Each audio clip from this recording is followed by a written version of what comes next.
The overall market is still okay. I think the economy is still okay. The Fed is more likely to simply remain on the sidelines rather than re-engaging in further rate hikes. The longer that these policy rates stay elevated, the more that they're going to bite into the economy. The Fed is locked and loaded. So if there is a meaningful slowdown in growth, I think they're going to cut rates. A market that was pricing in 7 rate cuts a little over a month ago might be looking at like none to 1. This is Bloomberg Surveillance with Jonathan Ferro, Lisa Abramowicz, and Annmarie Hordern. Total capitulation. We'll be talking about that through this morning. Live from New York City. Good morning, good morning. For our audience worldwide, this is Bloomberg Surveillance alongside Lisa Abramowicz together with Annmarie Hordern. I'm Jonathan Ferro. Your equity market on the S&P 500 down about 1/3 of 1%. We've got to begin with this name right here, Apple. The latest reporting from our colleagues here at Bloomberg. Here's the quote: Apple cancelling a decade-long effort, Lisa, to build an electric car. A decade ago, it was thought maybe building a car would be the next, building a VR headset that would be the next artificial reality type of new experience. And now what it turns out is it's a bad business to build cars. It is a very good business to say we have something with AI in whatever form it is, and it will transform your lives. And that's going to really gain some more traction. There's information in what they're moving away from, what they're leaning into, and how this market responded. The stock rallied. That tells you everything you need to know. And just to pull out a quote from our story, Apple had imagined the car being priced at around $100K, but executives were concerned about the vehicle being able to provide the profit margins that Apple typically enjoys on its products. This is a clear message. This is basically, we thought this might be a high margin business. It's not going to be, so it's not one we want to be a part of. And frankly, who is the poster child for them to learn from? Elon Musk. Because frankly, he keeps saying this is a tech company and everybody else is saying, are ya? You know, because evidently building cars is not an easy business, and he's learning that the hard way. 2 emojis from Elon Musk just to respond to our story. Did you see them? I think one was the salute and the other was a cigarette. Yeah. I think he's feeling pretty good about their decision. Pretty good, feeling very smug. You know, this just goes into the whole narrative of the EV market. The demand is also not there for the kind of cars Apple was trying to build. UBS said domestic EV sales will decelerate to 11% this year. It was supposed to be close to 50% growth. So we're seeing it from GM, Mercedes, all of these companies having to backtrack. This is a big message from Cupertino, California to Detroit, Michigan. And speaking of messages coming out of Michigan, need to talk about those primary results. So here are the numbers. Biden, 81.1%, uncommitted 13.3%. Can we talk about that uncommitted 13.3%? That's more than 100,000 voters. So more than 100,000 people came out for a protest vote. This is the issue Biden is going to have going to the general election. How many of those that came out for a message, including Representative Rashida Tlaib of his own party in Congress, came out for this protest vote? How many can the campaign make sure that they go out and vote for Biden in November and not stay home? We're not saying these are Trump voters, but the issue is when you have tight margins, and you just have to remember 2016, 10,700 votes was the margin that Trump took Michigan, and that is how he won the 2016 election. They do not want a repeat of this, and they have a lot more work to do. So now we're in the general election. Can we say that we have 9 more months of this? We've been in the general election, it feels like, but now we definitely are, and we're going to be basically parsing the nuances of the people who are protesting the moment that they can't avoid. That's sort of where I feel like we're at. I just want to point out that back when Obama was running, I think that he got something like 10% of the, or about 10% of the votes being non-committed. So there is some sort of corollary here to people liking to protest with their votes. Are you committed to election coverage now? Is that what you're saying? You know, I am committed simply because there are things that need to get done. And I'm actually very frustrated that we're not talking about those things. I'll get off my soapbox. Now, as a journalist, we're going to have a long stretch here. Looking forward to it. Another 9 months of Bramo getting very, very upset with Washington, D.C. Equity futures right now on the S&P pulling back just a touch. We are negative by 0.4% on the S&P, closing just short of another all-time high in yesterday's session. Yields a little bit lower, down a basis point, 428.95 on a 10-year. The euro at a weaker dollar stronger, 108.15 on that currency pair. Coming up this hour, Jonathan Stubbs of Berenberg with S&P 500 companies blowing past earnings estimates. Kim Wallace of 22V Research as hopes grow a government shutdown can be avoided. And Pierre Ferragut of New Street Research as Apple drops plans for EVs in order to gain ground in AI. We begin with our top story. Wrapping up earnings, S&P 500 companies heading towards their highest quarterly beat rate since the end of 2021. Jonathan Stubbs of Berenberg saying it's not all about the Mag 7, writing, quote, "We see headwinds for the group from both our, quote, brave new world regime and from a Goldilocks, including soft US dollar outcome in 2024. Overall, to us, this suggests a more selective approach to Mag 7 allocation. Jonathan Stubbs joins us now for more. Jonathan, can you talk to us about the dispersion, maybe the fragmentation in that group of names that have dominated the equity market over much of the last 12 months? Yeah, sure. I mean, it's been a sort of volatile journey for Mag 7. I mean, they're down 50% or so in 22. We sort of forget that. Super aggressive returns last year, and then this year, on average, we're seeing very strong performance from Mag 7. Plus of 14% against the sort of SPX 493. The remainder plus 2% only.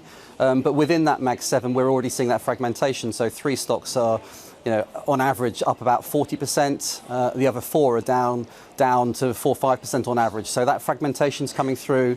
It's related to themes. AI, you've already mentioned who's attached to that AI theme. It's also related to earnings delivery. So earnings momentum's working, thematic's working, but that fragmentation's even happening within that Mag 7 group. Jonathan, I love what you put in that earnings momentum strategy: sports, AI, and the metaverse. And that seems to really encapsulate what we've seen this year. So at this point, do you lean into that leadership, or do you start to say, now you need to normalize beyond the Magnificent Seven, especially because this dispersion suggests a bit of tiredness by some investors? Yeah, that sort of sports AI metaverse conclusion came out of our work we did in December last year, where we looked at every single stock in the world, put them into thematic baskets, and then did a very sort of simple model looking at valuation, balance sheet, surplus free cash flow, earnings growth, earnings momentum, to see which themes had the best mix as a combination. AI, metaverse, and sports, which is sort of gaming, etc., were in those sort of top 7 themes, and they performed pretty well this year. One of the snags here for the group and for the US market is that we've now got to what over the last 2-3 years have been sort of sell signals for investors. Firstly, valuation, secondly, technicals. Valuation, US market's back to around 21 times 12 months forward. It's only been higher than this twice in 50 years when we've had liquidity bubbles in TMT and post-COVID. And then secondly, the technicals are pretty heavy right now. So if we follow the playbook of the last 2-3 years, we're probably sort of taking some risk off the table here, and we'd probably be taking some risk out of that Mag 7 and tech leadership group as well. And putting them into European banks? Well, European banks are interesting. They're clearly sort of not sort of long AI in the same way that some US sort of tech giants are, but they do trade on 6 times earnings and a sort of dividend yield of 6%. So you go from sort of one extreme to the other. There's very little priced into European banks. All they need to perform this year is to continue returning capital, which they're doing just as some of the big tech companies are in the US. And then you need the European economy to have a positive delta this year, an improvement out of the sort of the stagnation, technical recession we have right now. That's our view. So we think European banks do all right this year. And for balance, you probably want to be selective in US tech and also be selective in European banks if you're running a global portfolio. Well, the bar is certainly pretty low for European growth in 2024. John, let's talk about leadership just a little bit more. The US tech, dominant Nvidia, we know all of that stuff. We've got all-time highs in Germany, France, Japan in the last week or so. What does leadership look like in those countries, John? Yeah, I mean, leadership the world over has been pretty narrow. It's been sort of pretty narrow in terms of size. That's a phenomena we're sort of seeing replicate in real economies, where we're seeing very strong commitment from government spending supporting growth, but then the tail of the market, you look at sort of NFIB or you look at sort of small business sort of surveys around the world, they're suggesting we're in recessionary territory. So this sort of bifurcation, this polarization in leadership and equity markets is also being reflected in the real economy. Over in Europe this year, rest of the world as well, the best factors year to date are strong balance sheets and price momentum. So investors are still running the same sort of trades that worked so well last year. And then balance sheet quality has become a big thing, which is sort of one eye on some of the very real and very sort of serious risks that we can all see around us, which are political and geopolitical in nature. So the market's sort of being sensible there, I think, and putting more weight on sort of balance sheet quality as an internal hedge to the portfolio. That's what's working so far this year. We would continue to run that balance sheet factor as we go through the rest of this year. John, it's interesting you suggest that you can take that hedge within the equity market, not from another asset class. Is that the approach you're hearing from a lot of investors as you hit the road and speak to clients? Well, 2 things. If you run sort of blank sheet of paper, sort of full asset class, then my own sort of asset allocation framework has a 25% weight on what I call my world hedge or my liquidity hedge, 25% weight on a combination of cash, gold and Bitcoin. That's a high sort of hedge, but I think is appropriate at this point in time. And it's a mix of assets which are meant to not be correlated with risk assets themselves. If you can only sort of invest in the equity market, we've got some strategies for that. One of that is a systematic strategy that runs buyback momentum and then overlays various factors like quality and valuation. What that buyback strategy does, it gets you into the companies which are in the habit and are likely to continue buying back shares, which gives you liquidity support and a growth advantage. So I want to be long liquidity, I want to be long growth, and running a systematic buyback strategy, both in the US and Europe, I think is pretty sensible. We write reports on that and send screens to clients on that basis. So the hedge is cash, gold, and Bitcoin. There's one glaring absence there, which is government bonds. Is this the new era where 60-40 doesn't work and that no longer is a diversifier? Yeah, I mean, I read about that first 3 years ago. I said 60-40 is inappropriate in this sort of post-financial crisis, post-COVID world where inflation is something which investors have to consider much more seriously. So, you know, I've been there, I'm still there, and my asset allocation framework reflects that. One interesting sort of aspect is that the US equity market has added $30 trillion of market cap since end 07, 30 trillion. That is exactly the same net increase in US monetary and fiscal support since then. So if you add up the central bank balance sheet expansion of the Fed, you add on the sort of the increase in debt, you've seen a $30 trillion delta. That's exactly the same increase of the US equity market in terms of market cap terms over that period. What happens next is a mixture of how much more support we get coming through the US channel. Debt, as we know, is heading aggressively higher in terms of multi-trillions of dollars, and the impact of that on the US risk premium, on the dollar, on interest rates, and also on the ability of the US economy to generate reasonable growth. So that's where the debate is. But yeah, 60-40 for me is done. We have to be much more active, much more nimble, and currently I'm carrying a pretty sort of heavy hedge against various sort of event risk around the world. Just quick, Jonathan, you were talking about how AI and metaverse has really controlled the narrative recently in tech. Does Apple now qualify for that bucket now that they've gotten out of their car excursion? So the way we do this is, we look at companies with their existing exposures rather than their future exposures. Obviously, certain companies can accelerate the shift from not having exposure to having exposure via sort of corporate actions and the like.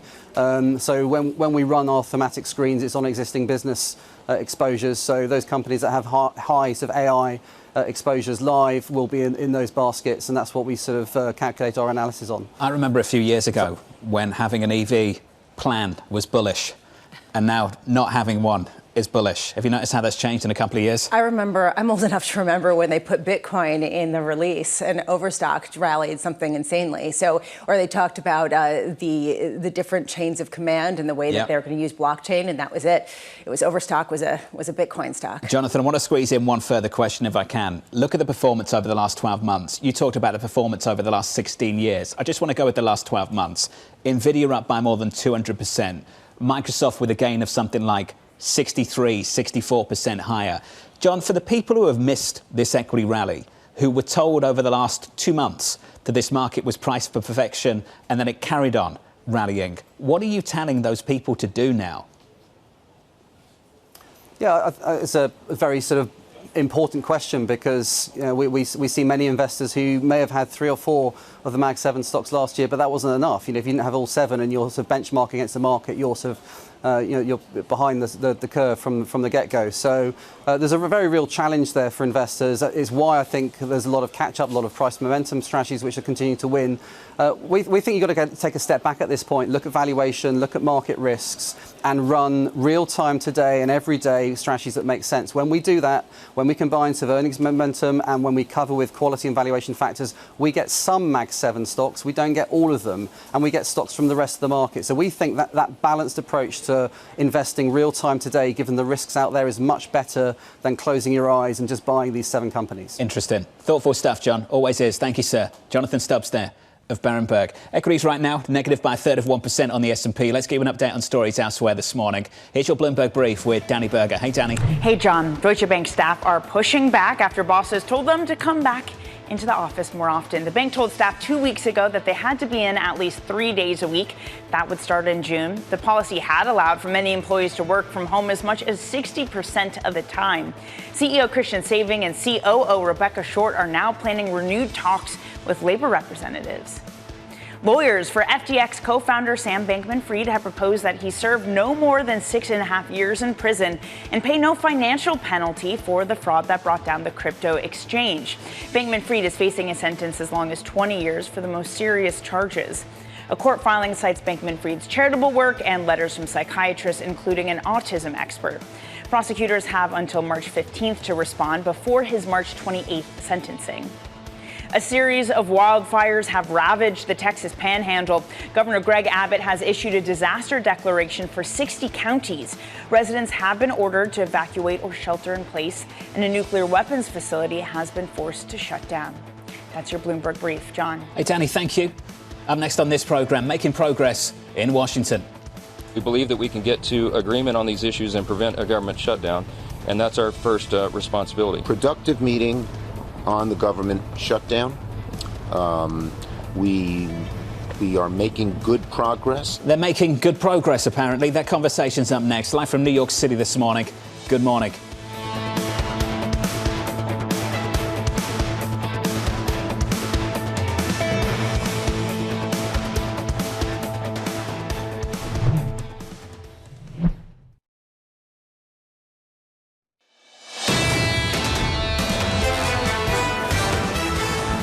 Live from New York City, equities pulling back 1/3 on the S&P. Bond yield to look like this. Yield to lower by a single basis point, 428.75. Under surveillance this morning, progress in Washington. We're very optimistic. I hope that the other leaders came out here and told you the same.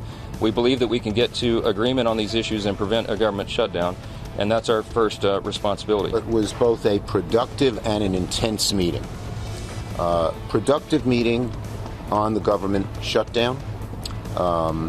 We are making good progress. Here's the latest. Speaker Mike Johnson willing to kick the can down the road, pushing government funding deadlines to March 8th and March 22nd. That according to Punchbowl News. Congressional leaders expressing optimism a shutdown will be avoided after yesterday's White House meeting with President Joe Biden. However, lawmakers remaining far apart when it comes to international aid and border talks. Kim Wallace, head of Washington policy research at 22V Research, joins us now for more. Kim, tell me why you believe we can avoid that government shutdown.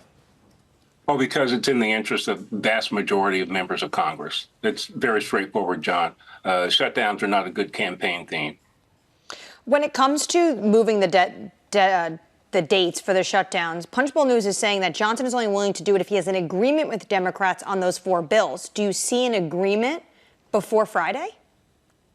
That's difficult, Annmarie, but it's possible. The appropriators have been working on the routine FY24 spending bills for the better part of 3 months. They know each other very well. They would prefer to pass all 12 of these bills and do it behind scenes and not with the drama. So my guess is that if they're given another week or two, they'll be able to get it done.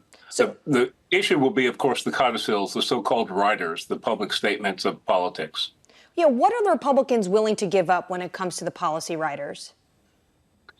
You know, nothing until the very end. So both sides are starting from the absolutes, right? Democrats don't want any codicils or riders.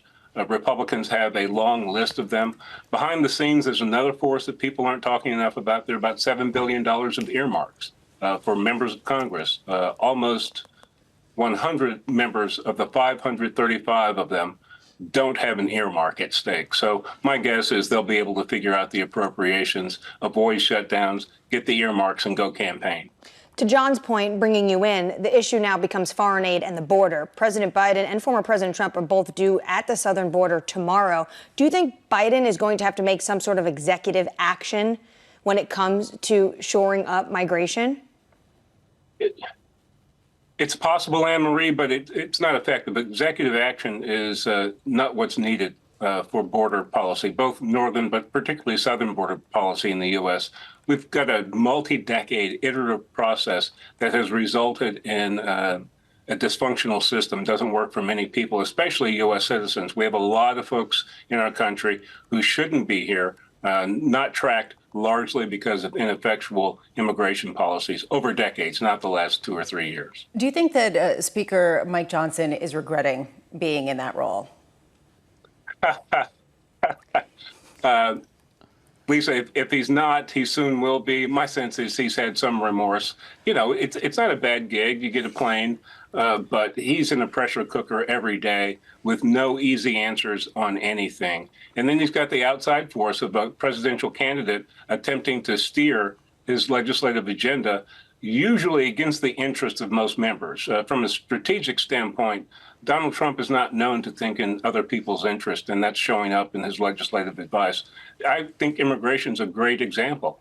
Public opinion shows that it's now the #1 topic. They've achieved that goal, but they had a bill, a comprehensive bill, bipartisan from the Senate, that they've turned down because former President Trump did not want them to bring it up. It's a tough place to be in. They're going to have to figure it out, but it'll have to be legislation. If we move on immigration policy in the U.S., it's only through legislation. What's interesting to me is that you're seeing, even though you talk about the former President Trump and how he kind of goes ahead regardless of dissent among other Republicans, you've seen people get in line much more than they did, say, 6 years ago or 8 years ago. And you hear even Mitch McConnell kind of deferring or walking away from being too critical of the former president. How much do you think that they are actually taking their cues, to John's point earlier, from Donald Trump versus trying to kind of go rogue just quietly?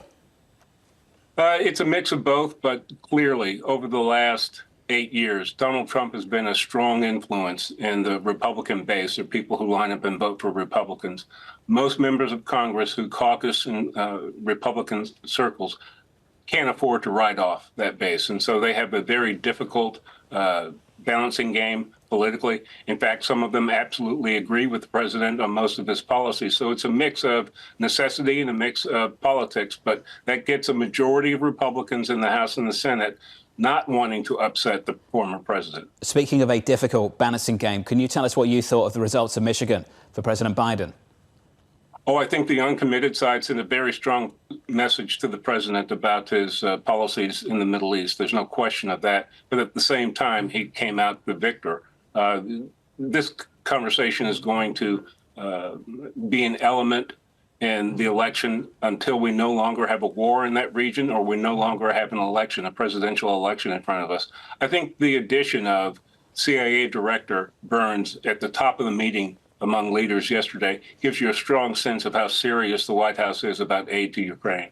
Hey, Kim, great to catch up with you, sir. Appreciate it. Kim Wallace there of 22V Research on a range of topics. Let's pick up on that last one just for a moment. Michigan. What you can take away from that feels like a protest vote in a primary. Does it actually translate to difficulties at the national level in 9 months' time? Well, that's the question. Can Biden make sure that these individuals actually come out and vote? They're not going to go vote for Trump, but they could stay home. And when you're looking at such slim margins in a swing state like Michigan, it just goes to show they made a huge pushing, as Kim was saying, to bring across their protests. Now the campaign needs to meet them and explain what they're going to do. And I think it's why Biden said that in New York, when he was in New York yesterday. I think it's why he made that comment to the press saying maybe Monday we'll get a deal on a ceasefire. While eating ice cream. But there is this question also about how much this really speaks to a younger crowd, too, and dissatisfaction with the election overall, and who's going to stay home among a younger generation, because a lot of polls really point to a disenfranchising kind of feeling among that population. Isn't that why he was eating ice cream? Because to try it appeals and talk to them.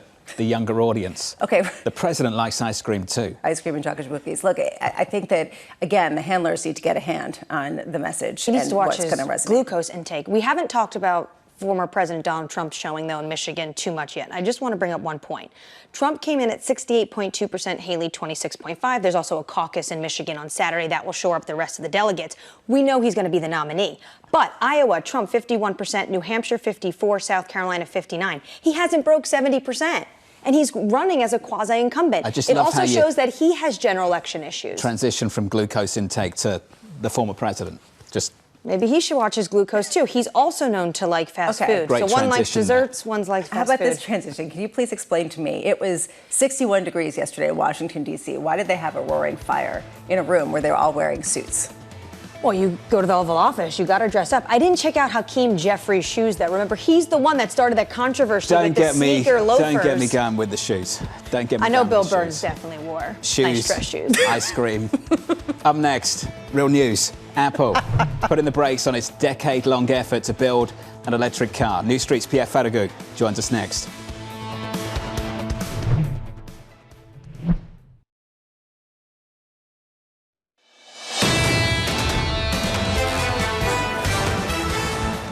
Equities down 1/3% on the S&P 500, down by 0.4 on the Nasdaq. Underperformance on the Russell, the small caps negative 0.7. It's catch up already, not even 2 months into the year. And we've had upgrades from Barclays, Piper, UBS and Goldman. We'll be talking about those calls a little bit later in the programme. The stock market higher this month by something like 5%, up by 6.5% so far in 2024. They told us we were priced for perfection. What are we priced for now? In the bond market, the 2-year, 10-year, 30-year shaping up as follows. A 2-year yield of 467.67. Yields down about a basis point or two. Down 2 basis points on a 10-year, 428.36. Lisa, we had a ton of supply come out of the Treasury this week. Look, it wasn't stellar, it wasn't amazing, but it was all right. Yeah, and yesterday actually came out better than the 2-year and the 5-year auctions. The 7-year auction came out better than expected. That said, there's been a real repricing here. And I think it's important to note that now the market's kind of come to the Fed's view of only 3 rate cuts this year. You're seeing inflation expectations creep up over the next couple of years. But what I keep wondering, and Katie Kaminsky, I'm so excited to hear her come later in the program, she's saying bonds are sending a completely different message than stocks. I'm curious about that. Is the short signal building in the Treasury market? Katie coming up a little bit later. Let's finish on this in foreign exchange. Bramo, I want to talk about one currency pair, and it's the Kiwi against the US dollar. Yes. Who does this sound like? Core inflation and most measures of inflation expectations have declined, and the risk to the inflation outlook have become more balanced. That's like the Federal Reserve 3 months ago. That's the Reserve Bank monetary policy over in New Zealand. That's a weaker Kiwi. The Kiwi had been outperforming because they actually, some people were expecting maybe even a hike at this meeting. This was expected to be a hawkish meeting, even with a 5.5% benchmark rate over in New Zealand. The fact that they came out with basically a dovish to expectations message tells you maybe we have entered this easing cycle that is going to have to reverse or they're done hiking at least. Yeah, exactly. They're but that's done hiking. new. That's new. I agree. Go That's Kiwi. the latest. That's the excitement of foreign exchange for you. That's a slightly stronger dollar against the bulk of G10 this morning. Much stronger dollar against the Kiwi. Under surveillance this morning, President Joe Biden and Donald Trump cruising to victory in their party's primaries in Michigan. Former President Trump continuing to sweep primary and caucus contests ahead of Super Tuesday next week. President Biden facing opposition from his party in the swing state. Over 13% of voters were so-called uncommitted. Many of those votes cast in protest of Biden's handling of the Israel-Hamas war. Michigan is one of the highest representations of Arab Americans in the country. MH, if this is going to translate to the national stage, the president's got a problem. Yeah, and he's a lot more work to do in Michigan. And we've also seen some in our polling, actually not just Arab Americans and Gen Z. Also, this is more prolific beyond Muslim Americans in terms of his handling of Israel and Hamas. But Michigan also, we do see Biden lose votes with some rank and file when it comes to the union. So the campaign really needs to get out in Michigan. 2016, Trump won it. Biden was able to win it in 2020. These small voting blocks are critical when you're looking at swing states. Can we talk about the former President Donald Trump as well? He had a big influence on the fate of that border agreement that didn't happen down in Washington, D.C. Just trying to figure out how much influence he has over the speaker on the current issues we're talking about, aid to Ukraine, aid to Israel, the potential for a government shutdown. How much influence does he have there? I think he has a lot of influence because he has a lot of influence with the hard right flank of the Republican Party and those members of Congress. And those individuals have a tremendous amount of influence on whether Speaker Johnson keeps his job or not. So that's where the influence is. But I think for Trump, the bigger issue was the border. Now it's become top of mind of American voters, right there with the economy. The latest Monmouth University poll is putting it about 6 or 7 out of 10 voters say this is one of their #1 issues. And both him and Biden are going to the border tomorrow. So he's got what he wanted out of Congress for the moment. And I think that was to make immigration the top issue. That skinny margin in the House got skinnier over the last couple of weeks. Let's talk about policy state to state. Jamie Dimon praising Texas for its business-friendly policies, citing the lack of an income tax and light regulatory touch. After touring a worker training facility in Houston, the JP Morgan CEO also criticizing some New York elected officials as being anti-business. He said they were the reason Amazon chose not to build a second headquarters here. JP Morgan's workforce in Texas has surpassed 30,000 in recent years. New York's total has slipped to less than 29K. So I don't think this was a jab at the governor, or the mayor for that matter. This sounded like it was directed to AOC. And based on what he said, Bramo, I think a lot of people might agree with him. Yeah, well, and I think a lot of businesses are moving with their feet. Maybe not as much as some people thought when it came to the pandemic, but still you're seeing on the margins. The fact that you have now more employees for JP Morgan in Texas than in New York tells you a lot What I'm wondering is how much are they really, is this something that's addressable with respect to tax rates and respect to certain policies at a time where there's a cost structure that is unsustainable at the moment, and there is a deficit, certainly, in New York? They are one of, if not the biggest private employer in Manhattan. And what's amazing, I heard a story a long, long time ago about how the former mayor, de Blasio, never met with some of these CEOs of these financial institutions. Being anti-business, Bramo, it was a badge of honour for the Democrats and for some of the people running the city over the last few weeks. It's just absolutely remarkable considering what we're coming out of in the pandemic and trying to get people to come back into the city to work. Yeah, but it goes to this whole conversation of anger cells. And a lot of people see wealthy people and then the division with poor people, and they say wealthy people need to pay their share. That's been sort of the message of the progressive flank. And what's interesting to me is how the progressive flank and the hard right flank are converging in certain capacities, not necessarily with respect to taxes, but with respect to certain business policies, including tariffs and other types of things. So it's really a jumble right now as we really face off with a very different political sphere. But when you look at New York, this mayor, Eric Adams, is courting the business community. I've spoken to him about this. He wants all of the high rises filled. He wants everyone back to work. And he says this is a huge issue because it's not just people getting back to work using the MTA, using the subways and the buses, for those that do use the subway and buses like Lisa and I, but also to make sure that those shops are visited, people going to lunches, et cetera. When you look down some of these avenues in New York, you still have real estate that's empty. Oh, take Lexington Avenue all the way down to Grand Central. The hotels that are shut and just never reopened. I know parts of the city are doing well. Midtown West has kind of built up. A lot of banks moved over there. You drive down there or walk, you'll find out things are pretty busy. But Lexington Avenue and other places, Bramo, it's been a problem. And I'd say this problem actually predates the pandemic in many places. Those blocks that are like boarded up and there's no stores there, it's been a problem for a while. Yeah, and basically what you have, I mean, across the street from us, the entire front of all of the buildings is completely empty in the storefront level.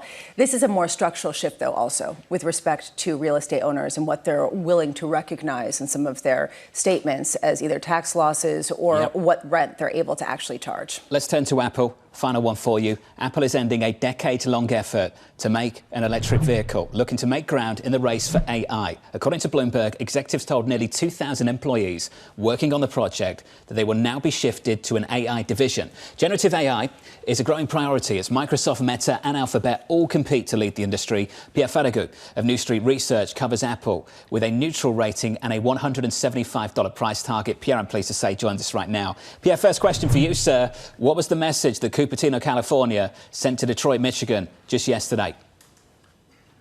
Good question, John. I guess it's like good luck, guys, right? It's Apple has tried very hard and they came to the conclusion they can't make like a sustainable and good business at doing cars. So does that mean Apple is not good at doing stuff, or does that mean doing cars and competing in the marketplace today is very tough? I think the latter makes sense. My analysis of the situation is Tesla has been doing an extremely good job, has pushed like the bar very high, and now the Chinese are coming in, filling the void around Tesla, and the competitive game between Tesla and the Chinese is not going to leave much room for others to be successful, even if you're Apple. What do you think this is going to be in the future, Pierre? Just work with me here. Is this going to ultimately end up being, and do we ultimately descend into some kind of quasi-state-sponsored national winners from region to region in America, in Europe, in China, because we don't want to compete with each other because we know what the fate of the auto industry will be if we do? Yeah, I think if you look back at the history of the car industry, the answer is sitting right there, and you're spot on. The car industry has already been subsidized for several decades by regional forces creating regional clusters. The reason for that is simply that it's a big industry. It's a lot of workforce, a lot of employment, a lot of local employments. And, the governments in the West have been protecting car manufacturers from the Japanese, almost 40 years ago. And so I think it's going to continue for sure. So the way I see the future of the industry, you know where I come from, John. I used to cover smartphone manufacturers. You'll have Tesla competing with the best Chinese players, BYD, and it's going to be very hard to make a living outside of these two poles in the industry. And I think, yes, I don't think traditional manufacturers are going to disappear. They're going to be supported by local political forces to survive. John pointed out that the initial response in Apple shares after this news came out was a rally because people were maybe relieved that they were moving on from something that never seemed to come to the fore. How do you think about this? Does this make you more optimistic about Apple's valuation going forward as they start to offset some of the fears about the lack of AI discussion and invest more there? Yeah, there is an element of positive surprise, positive news here with Apple. So yes, it means Apple is never going to make money doing cars and participate like in the $2 trillion market. But nobody was like super convinced that Apple could do such a great job there. Like the positive news here is Apple has not lost their mojo. You know, they either do things perfect or they don't do them. And I think like they are like formally giving up on cars means Apple still has this culture embedded, and I see that as a very positive. Now, is that a positive for the stock? Is that changing my view on the stock? Not really, because as a project, the car initiative was just a drop in the ocean in terms of cost and in terms of like capital invested or resources invested and risks taken, because Apple is a very large business. So a positive signal about what Apple is, like a great company doing great products. Does that mean Apple is suddenly going to break away from where they are today, which is like a very mature franchise where it's difficult to find additional growth drivers? Probably not. You know, what's going to grow revenues at Apple in the next 5 years beyond their service business? You know, is that going to be the Vision Pro? It's still like a very, very, very long shot. Is that going to be a car? Definitely not. So we're still facing a situation where Apple is not a high growth business, and valuation is a bit of a challenge in these circumstances. We talk about AI as though it were a monolith, and I'm guilty of this, and it's not. Who would Apple be most directly competing with in their AI effort? Would it be a Google? Would it be a Meta? So Apple is like everybody else looking at generative AI, changing what they do more than anything else. When they do AI, they have to, yes, offer like a fantastic value proposition to users on their devices, and they need to do that to make sure they don't lose their opportunity to their traditional players who also take a share in like the product value that you have around consumers, including internet, like advertising revenues and direct revenues. So it's not really shifting Apple in terms of where they're going to compete. They're going to continue to compete against Apple. And yes, if they don't do anything on generative AI, and Google does amazing things with their, the Pixel phone becoming an amazing phone thanks to generative AI, and the iPhone stays behind, then Apple is at risk. So that's exactly where they're competing, yes.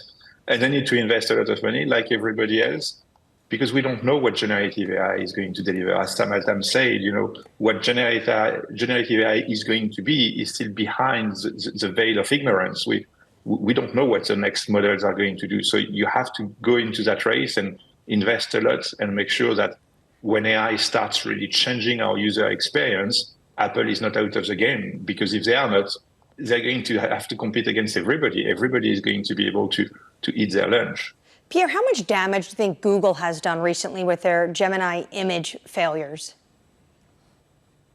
It's a good question. It's hard to say. It feels like it's a lot, because ChatGPT created like a surprise, a wow effect 18 months ago. 3 months ago, Google managed to come back and announce with a lot of noise their Gemini model, like pitched like very advanced features, and now the model is really like creating very, very bad vibes. So it doesn't make people feel like Google is on top of that technology, and they've not demonstrated they have an organization that is able to bring to market like this very, very large, very complex model in a way that is more or less controlled. So I don't know if consumers really care about it at that stage, but if everybody is using Google search today, it's because that's the best search engine, but it's also because that was the first engine to be available at that level of performance in the market very early on, and it took years and years for alternatives to be able to be in the marketplace. And so the big risk for Google is that while they're still trying to figure out how do you bring to the market a product like Gemini without, it's a question of balance, striking the right balance between the model not being what it is today, like afraid of showing like a white historic figure white, and but still being very careful not to create a harmful content. While they're struggling with that, the risk is that OpenAI and Microsoft keep making progress. Bad vibes is certainly one way of putting it. Pierre, wonderful to get your thoughts on the Apple story as well. Pierre Farragut there of New Street. The stock, Apple, is slightly positive this morning. Google, Alphabet, negative by 0.5%. Let's get you an update on stories elsewhere. Here's your Bloomberg Brief with Danny Berger. Hey, Danny. Hey, John. United Health is reportedly facing an antitrust probe by the U.S. DOJ. Sources say the probe is over their acquisition of healthcare providers and data companies. United Health is the largest U.S. health insurer. Both them and the Justice Department declined to comment. eBay shares are up in the pre-market. It posted strong results for the holiday quarter. It also added $2 billion to its stock buyback program. Fourth quarter profit was $1.07 a share. That is beating analyst estimates. The company has also been losing market share to Amazon and Walmart. Last month, it announced 1,000 job cuts. Beyond Meat surging in the pre-market, up 55%. Fourth quarter sales beat expectations, both internationally and here in the U.S. CEO Ethan Brown said the company will work towards profitability in 2024, doing things like reducing operating expenses, adjusting prices, and releasing a new, healthier Beyond Burger. That's your Bloomberg Brief. John. Hey, Danny, thank you. Up next on this program, markets falling in line with the Fed's view. A market that was pricing in 7 rate cuts a little over a month ago might be looking at like none to one before the end of the year. What a change in just 2 months. Live from New York with equity futures just off session lows. We're down 1/3%. This is Bloomberg.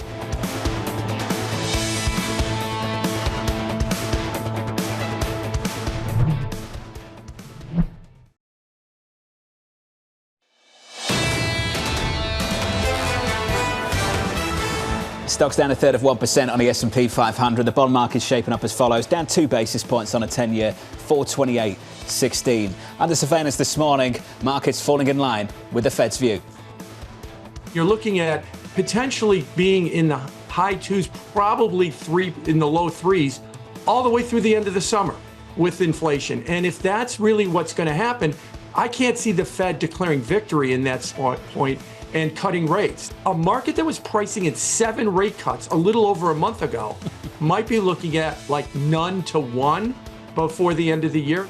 What a change. Here's the latest. Bond traders no longer see the more than 150 basis points of cuts predicted earlier this year, with markets pricing in closer to the Fed consensus of 75 basis points. Constance Hunter of Macro Policy Perspective writing this: the soft landing is underway. We expect growth to moderate in the first half of 2024 from the second half of 2023's faster than anticipated growth. We expect the Fed to have data in hand that will allow it to cut rates in June. Constance, I'm pleased to say, joins us now for more. Now, Constance, of course, this capitulation from the market, not just driven by Fed guidance, but reinforced by economic data, something that you've said a few times. At inflection points, it's difficult to distinguish between noise and signal. What's the signal in the data in the last 2 months? Yeah, so, I mean, look, we had that stronger January jobs number, which I think is what really kicked off this readjustment in market expectations, right? Because the Fed had begun to speakers had begun to talk about this balanced risks. And at the end of 2023, we saw a narrowing of the breadth of hiring within the labor market. And so I think people were a little surprised by the January number. Now, it's very unwise to judge your entire view by one number, and jobs are a lagging at best, or coincident at best, but often lagging indicator. So when we add in things like hours worked, maybe January was weather, but we see a downward trend.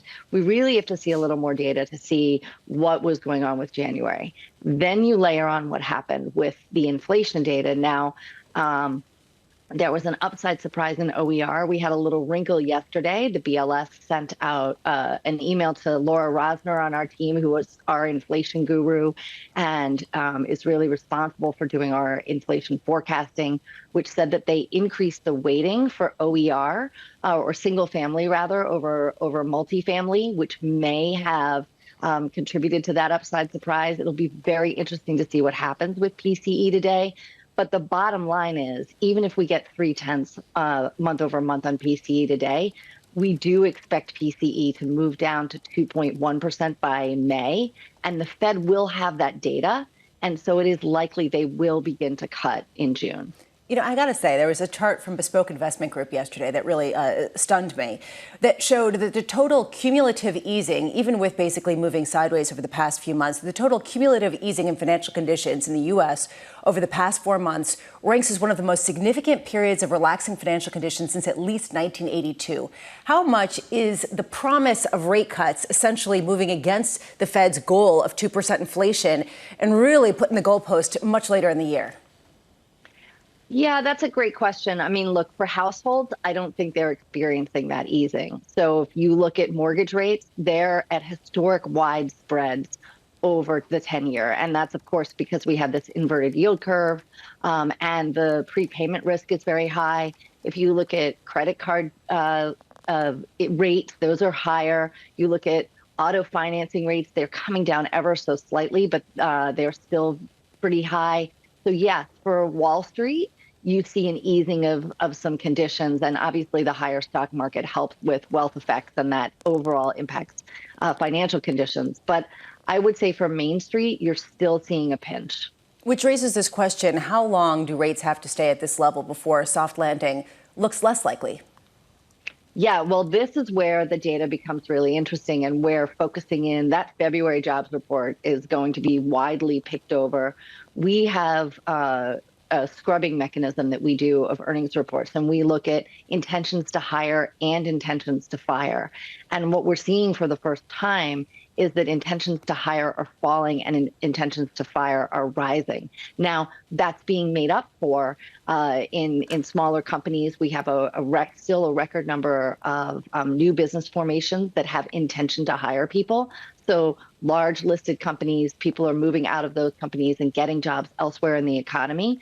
But if we see labor hoarding come to an end, that is a worrisome sign, because you're going to start to see weaker and weaker jobs prints. So, Constance, with that in mind, given what you've just said, do you believe the bigger risk right now is holding too long and not cutting too soon?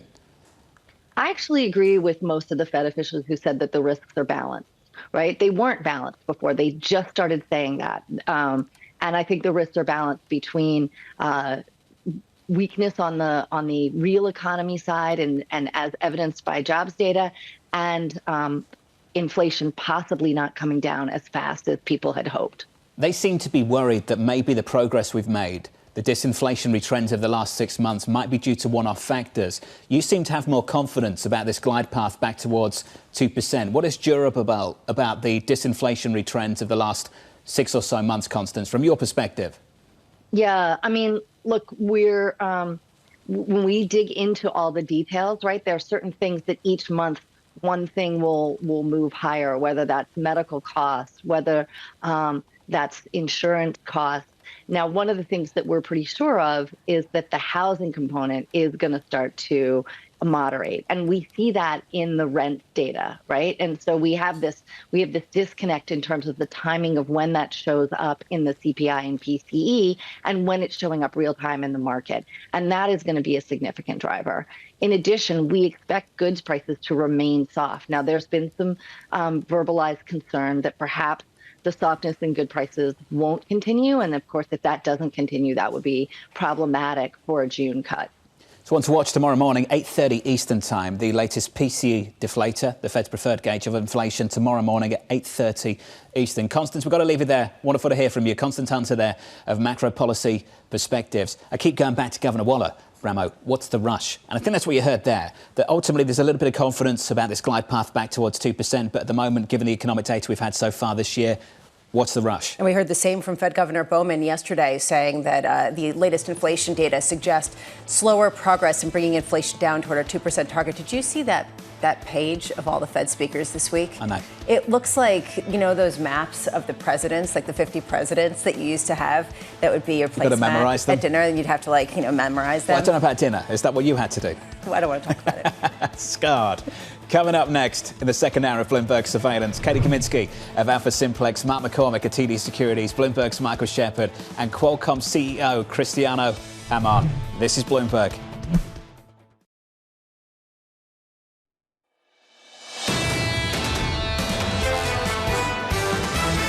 The overall market is still okay. I think the economy is still okay. The Fed is more likely to simply remain on the sidelines rather than re-engaging in further rate hikes. The longer that these policy rates stay elevated, the more that they're going to bite into the economy. The Fed is locked and loaded. So if there is a meaningful slowdown in growth, I think they're going to cut rates. A market that was pricing in 7 rate cuts a little over a month ago might be looking at like none to one. This is Bloomberg Surveillance with Jonathan Ferro, Lisa Abramowicz, and Annmarie Hordern. Jim Bianco of Bianco Research absolutely nailing it. The second hour of Bloomberg Surveillance begins right now. Live from New York City this morning. Good morning for our audience worldwide. This is Bloomberg Surveillance. Your equity market negative by 0.3% on the S&P 500. Total capitulation. Started the year pricing 6 to 7 interest rate cuts for 2024.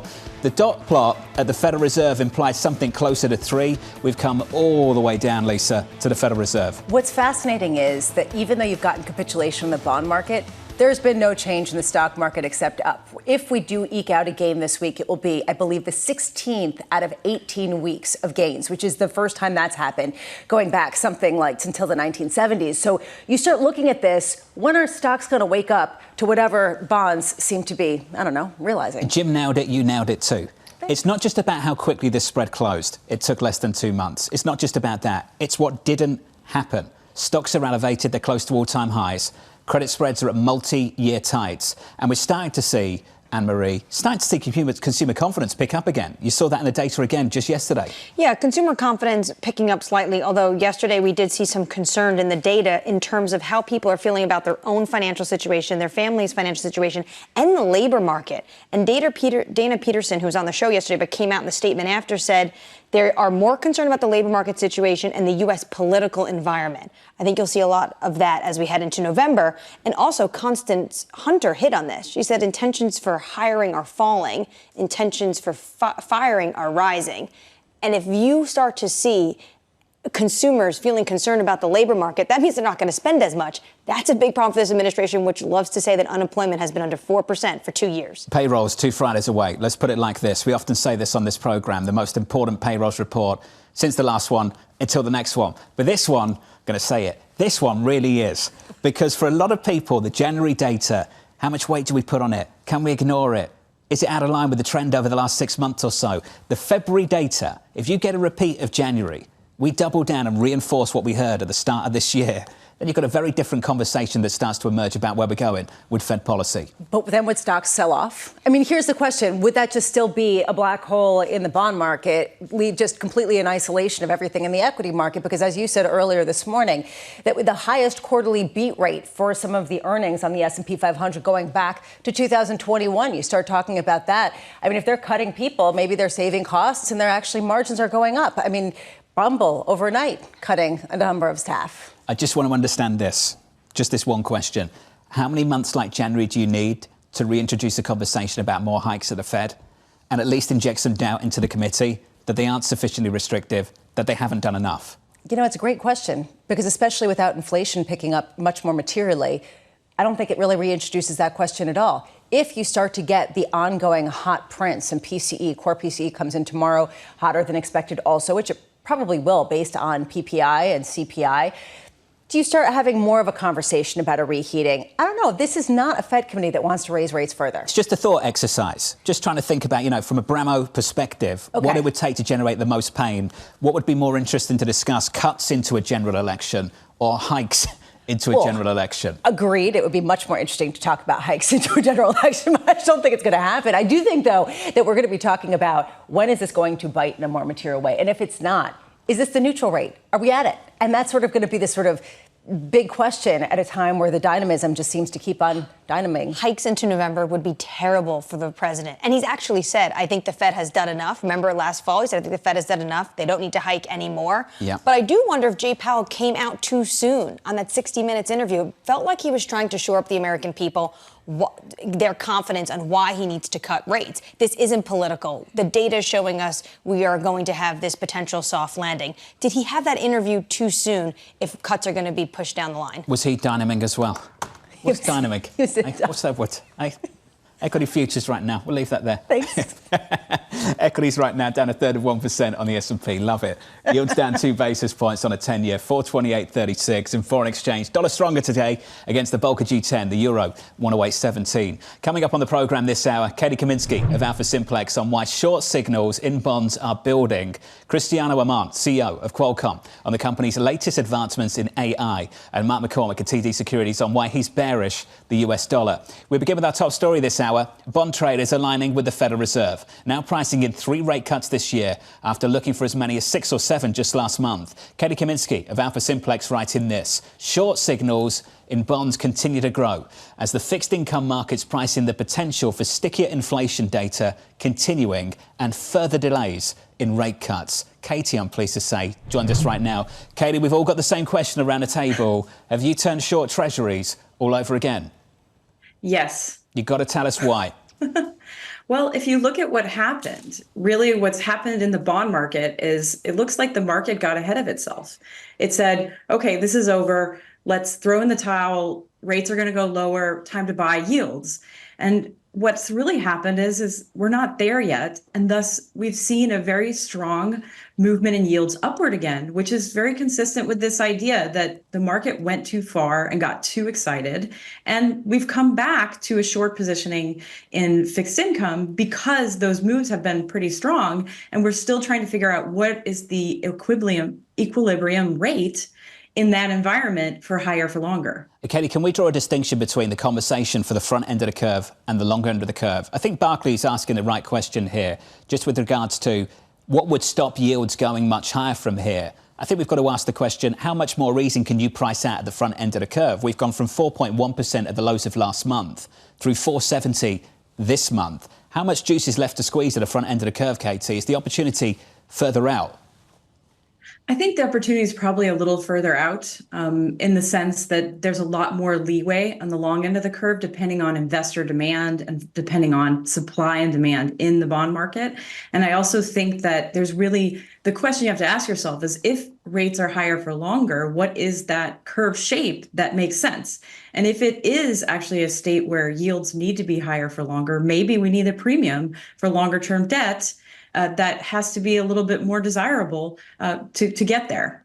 Why do you say that bonds and stocks are sending divergent signals if stocks seem to be rallying in the heels of the stronger data that's also causing the sell-off in bonds?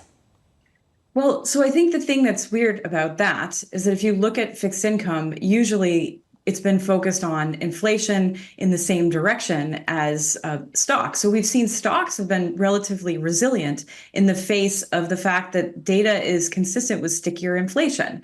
And that suggests that, the bond market is pricing in higher rates for longer finally now, but the stock market hasn't moved on that particular realization in the bond market. That's why this week is so interesting, because it's going to give us more data to see if the stock market actually reacts to an upside tick in inflation risk. Where would we see it first? We've been talking about the Russell 2000, but then on some days it seems immune as well as people look for bargains. Is there another area that you think needs to be the first to fall in response to higher rates for longer? Well, I think the Magnificent Seven and the sort of large tech stocks have really been the ballast. And so I think if you see some sort of wavering in that particular sector, that is going to have a big effect on confidence. And I think you're also going to have to watch other sectors, such as the commodity sector, as a leading indicator to that particular reaction. And I think that's why people have been very concerned about energies this month, because it is potentially something that could come on the radar for inputs to CPI and other economic data that people are watching. Katie, can we just sit on the diminishing rate sensitivity of this equity market just for one beat longer?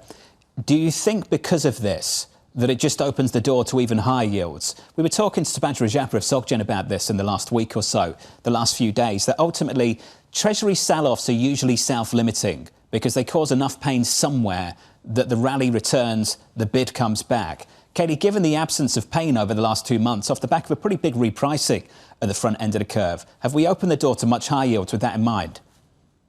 Well, this is something that I think why this is a good question is few people are really willing to worry about that. And I think if we actually had a scenario where we had much higher yields on the long end, that would be a situation where, you kind of lost the bond market in some sense. So I think people haven't really thought about that as a risk because they're assuming there's really no chance that we'll have hikes again. I think it is a low probability, but I think it's always good to consider sort of extreme scenarios like that, which would be sort of more difficult for the markets and would have a bigger impact on equities. Than what's going on now. It's a great thought exercise. It's one we played with for a couple of minutes at the top of the hour. Let's play with it a little bit longer. How many months of January-like data would it take to reintroduce that? Just to inject a little bit of uncertainty around the Federal Reserve's conviction, confidence, conclusion that they are sufficiently restrictive. How many months of January would we need? I think we'd need a lot of months. And the reason for this is if we remember how long it took to say that inflation was transitory and how long we waited to act on the upside, I think there's some asymmetry there in the sense that there's definitely less demand for that type of hiking cycle. We'd have to see some pretty extreme reversion in upside risk and inflation, and it'd have to persist and be dangerous enough to cause central bankers to react. And I think that's still a low probability event, but it's something you cannot ignore, considering that inflation is a key driver of asset prices right now in the stock and bond markets. In the meantime, just to finish where we began, Katie, what's the level at which you think that 10-year yields are fair value? So that's a good question. I mean, remember, we were at 5% last quarter of last year, and it seems like we're creeping towards a level about 4.5.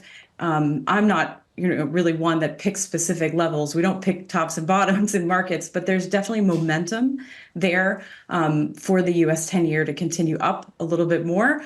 And that exact level, we'll have to wait and see what the data shows. The momentum has shifted and you are short again. Katie, it was great to catch up, to get your thoughts. Katie Kaminsky there of Alpha Simplex with another turn, another change. Your 10-year at the moment, 428 and down a couple of basis points. Oh, Davis Abimo, Bramo, just to give you a number, looking for 450 to 475 as a sweet spot for him where the buying starts to return in a big way. So it's not necessarily people saying 6, 7 or 8%. Not that I've heard. But that said, there is this feeling this economy can handle a much higher rate for a much longer period of time. And that's something I haven't seen a lot of people grapple with on the corporate side with respect to borrowing and certain business plans. You know how this works. We work in 50 basis point increments. You get to like 475, then they'll worry about 525. Get to 525, you start worrying about 75 and maybe 6%. It's always like when you tell someone to meet you at a certain time. It's always 10:30, 10:15, 10:45. Why not 10:32? Something like that. That's how it works. Often, I don't know why. That's just it. Just is. They're never like, it's like the S&P 500 targets, 5,400. Yeah, exactly. Never 5,403. Yeah. Why not? I don't know. Let's get you an update on stories elsewhere this morning because it's sales, maybe marketing, I don't know. Here's your Bloomberg Brief with Danny Berger. Hey, Danny. Hey, John. Voters in Michigan are bringing the nation closer to a rematch between Biden and Trump. With 98% of the votes counted, President Biden won an 81.1%, while 13.3% voted uncommitted. Democrats have been trying to send a president a message, with detractors pushing for those uncommitted voters to protest Biden's handling of the Israel-Hamas war. Michigan is home to a large Arab American population. As for the Republican primary, former President Trump defeated Nikki Haley by a vote of 68.2% to Haley's 26.5%. The Kiwi is falling this morning after the Reserve Bank of New Zealand left interest rates unchanged and softened the threat of a rate hike. The unchanged policy rate was forecast by the majority of economists, but the bank said inflation expectations have declined, allowing them to take a more dovish stance. The central bank still doesn't forecast rate cuts until next year, with New Zealand's 4.7% inflation rate still well above 2%'s target. Breaking into America's top 1% is now getting harder. It takes a net worth of at least $5.8 million to join the group. That's almost 15% more than a year ago. That's according to research from Knight Frank. That figure still leaves the U.S. fourth in the world, with a greater net worth needed in Monaco, Luxembourg, and Switzerland. That's your Bloomberg Brief. John. Danny, thank you. Up next on this program, the race to join the AI rally. This AI party, it's just getting started. This tidal wave of spend, it's coming to the rest of tech. And in our opinion, that's going to continue to fuel this tech bull market. You know what tops look like? Top of the market? Like kind of that. Like, you know, like kind of. Pink plaid. He's promised purple. me that when Yeah. all is said and done and the rally is over, he'll dress in black, but we'll see. That's coming up next on the programme. Not that, but you know what I mean. From New York, this is Bloomberg.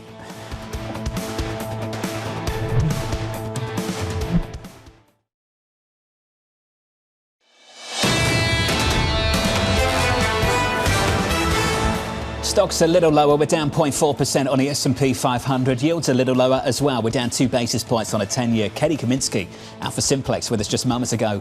She's short again, this bond market. The 10-year, 427.76. Under surveillance this morning, the race to join the AI rally. This is really the earnings heard around the world, the most important earnings in many years. And it shows this AI party, it's just getting started in terms of relative to what we're seeing in terms of peak demand. And now this tidal wave of spend, it's coming to the rest of tech.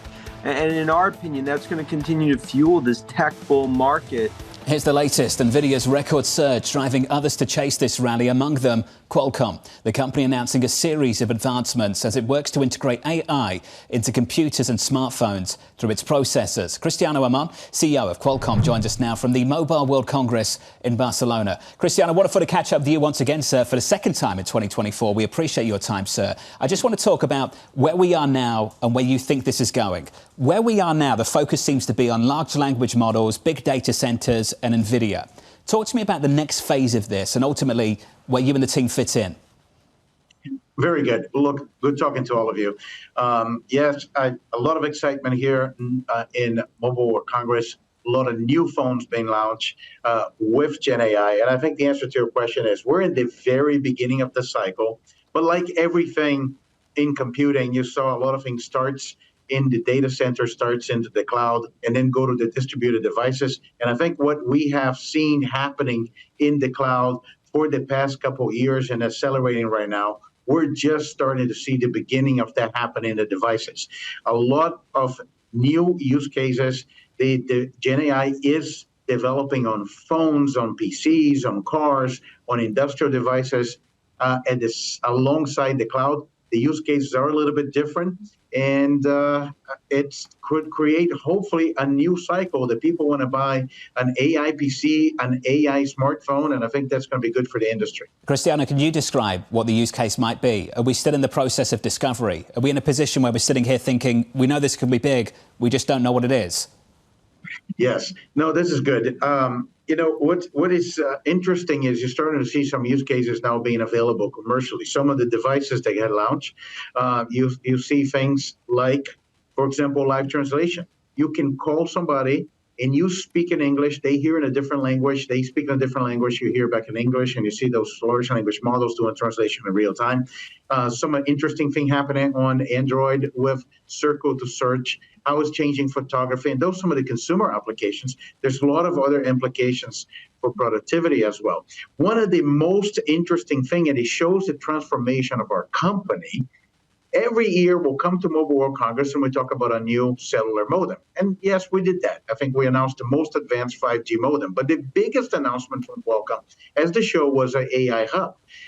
And that gives you an idea of how fast this is evolving. We get 75 models. We have models from OpenAI. We have models from Meta. We have models in open source where there's audio, video, image. Those are available for developers. They can start writing an application, integrate the model to the app, and push to the app store of Android and starting commercializing those things with all of the Snapdragon devices. And that's showing that we're at the beginning of something very interesting here.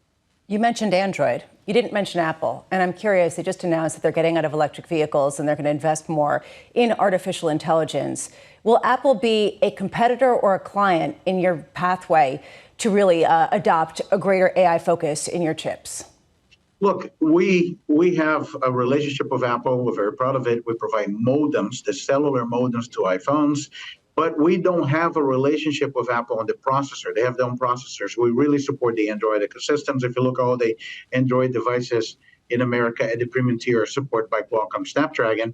And we have been working with Google and all of our partners and many other companies like Meta and Microsoft with the Copilot and others. They're providing some of those capabilities. I think this is transforming the industry, and we want everybody to join. I think more companies to join. I think more that we're going to see this transition to an AI phone. And it's really going to change how we think about utilizing our smartphones. Cristiano, there's a question about the barrier to entry, especially with NVIDIA, and how long they can continue to have these profit margins. Understanding that this is a different type of AI technology, how high is the bar for sort of a barrier to entry to really be competitive in this space and dominate? Look, a lot of respect for what NVIDIA is doing. If I look at NVIDIA valuation, I think it just provides an inspiration and tell other semiconductor companies like Qualcomm what's possible. The exciting thing is what NVIDIA is doing in the data center, when you started to run inference at the edge, for example, into your phone, into your computer, into your car, you need a different type of platform. That's the platform that is in the data center. You need a platform that it can do this all the time in a very efficient way, and that's the Qualcomm expertise.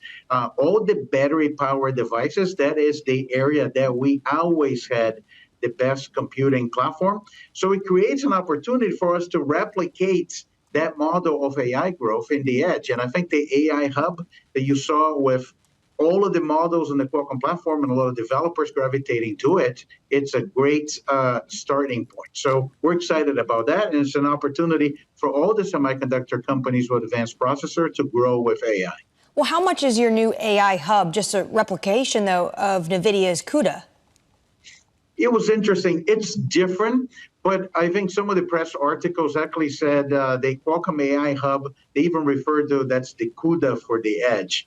So I hope they're right. That would be great to be in that position. This is a conversation about the future. Let's have a bit of a conversation about where we are right now. Can you talk to us about how healthy smartphone demand is at the moment and whether the developments that we've just discussed can influence upgrade cycles as soon as this year?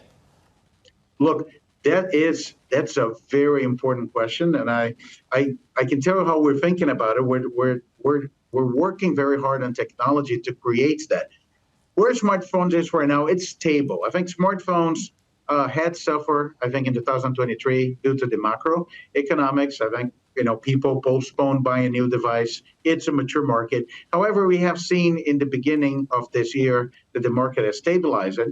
And while we cannot predict when is the next cycle, what I can tell you right now with precision is AI is changing how we interact and how we use our phones. And if consumers feel that they need to have an AI phone, that will create this new growth momentum for the industry. We just can really precise the timing, but we're busy making sure developers can access the platform and develop those incredible new use cases. I'm sure. Delicate question, sir, just to wrap up.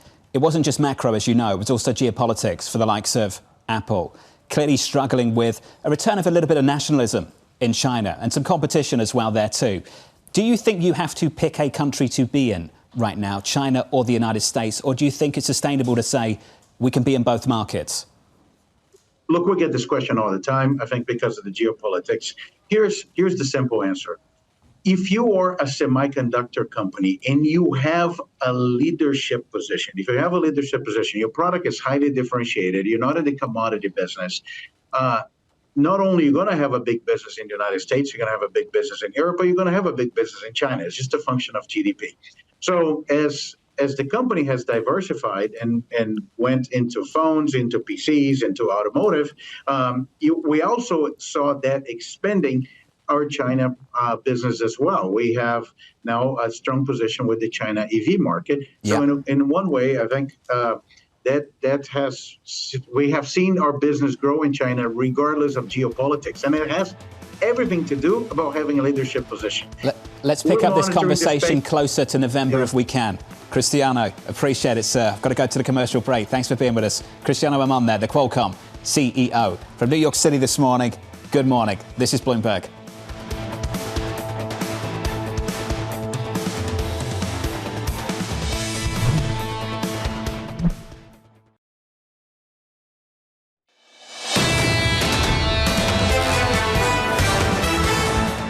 Barclays has got a new price target, 5,300 on the S&P 500. It was 4,800. We've had several upgrades over the last week, not just from Barclays, also from Goldman, UBS, and just yesterday as well, the last couple of days, Piper Sandler. Equity futures this morning down about 1/3 on the S&P. On the Nasdaq, we're down 0.4. On the Russell, some underperformance for the small caps this morning.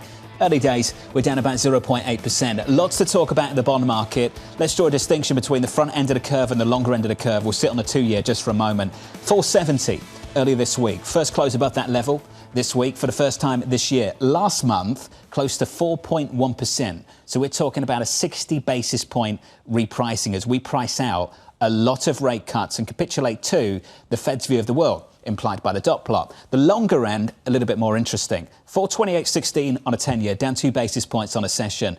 Katie Kaminsky, Alpha Simplex, on the programme with us, Lisa, 30 minutes ago, talking about why she is short the long end of the curve right now and why her view has changed in the last 2 months. The economic data is challenging the idea that this restriction of the Federal Reserve is enough to get us back to the inflation regime that they're looking for. Because ultimately it's saying that the economic trajectory is still incredibly positive. So why isn't that getting priced into some sort of premium at the long end? And that's, I think, what she's challenging, especially given the momentum shift where that sell-off has persisted, even though you have seen equities hold in. And there's no pain, resilience in the equity market, to your point, in the credit market, another point, the economic data has just reinforced the Fed communications, which led to this moment and that repricing at the front end. Let's take all of that and push it through foreign exchange. Today, at least, against G10, the dollar stronger against absolutely everything, including the euro. The euro down to about 1.815. We're negative by, let's call it 1/4%, 1/3%.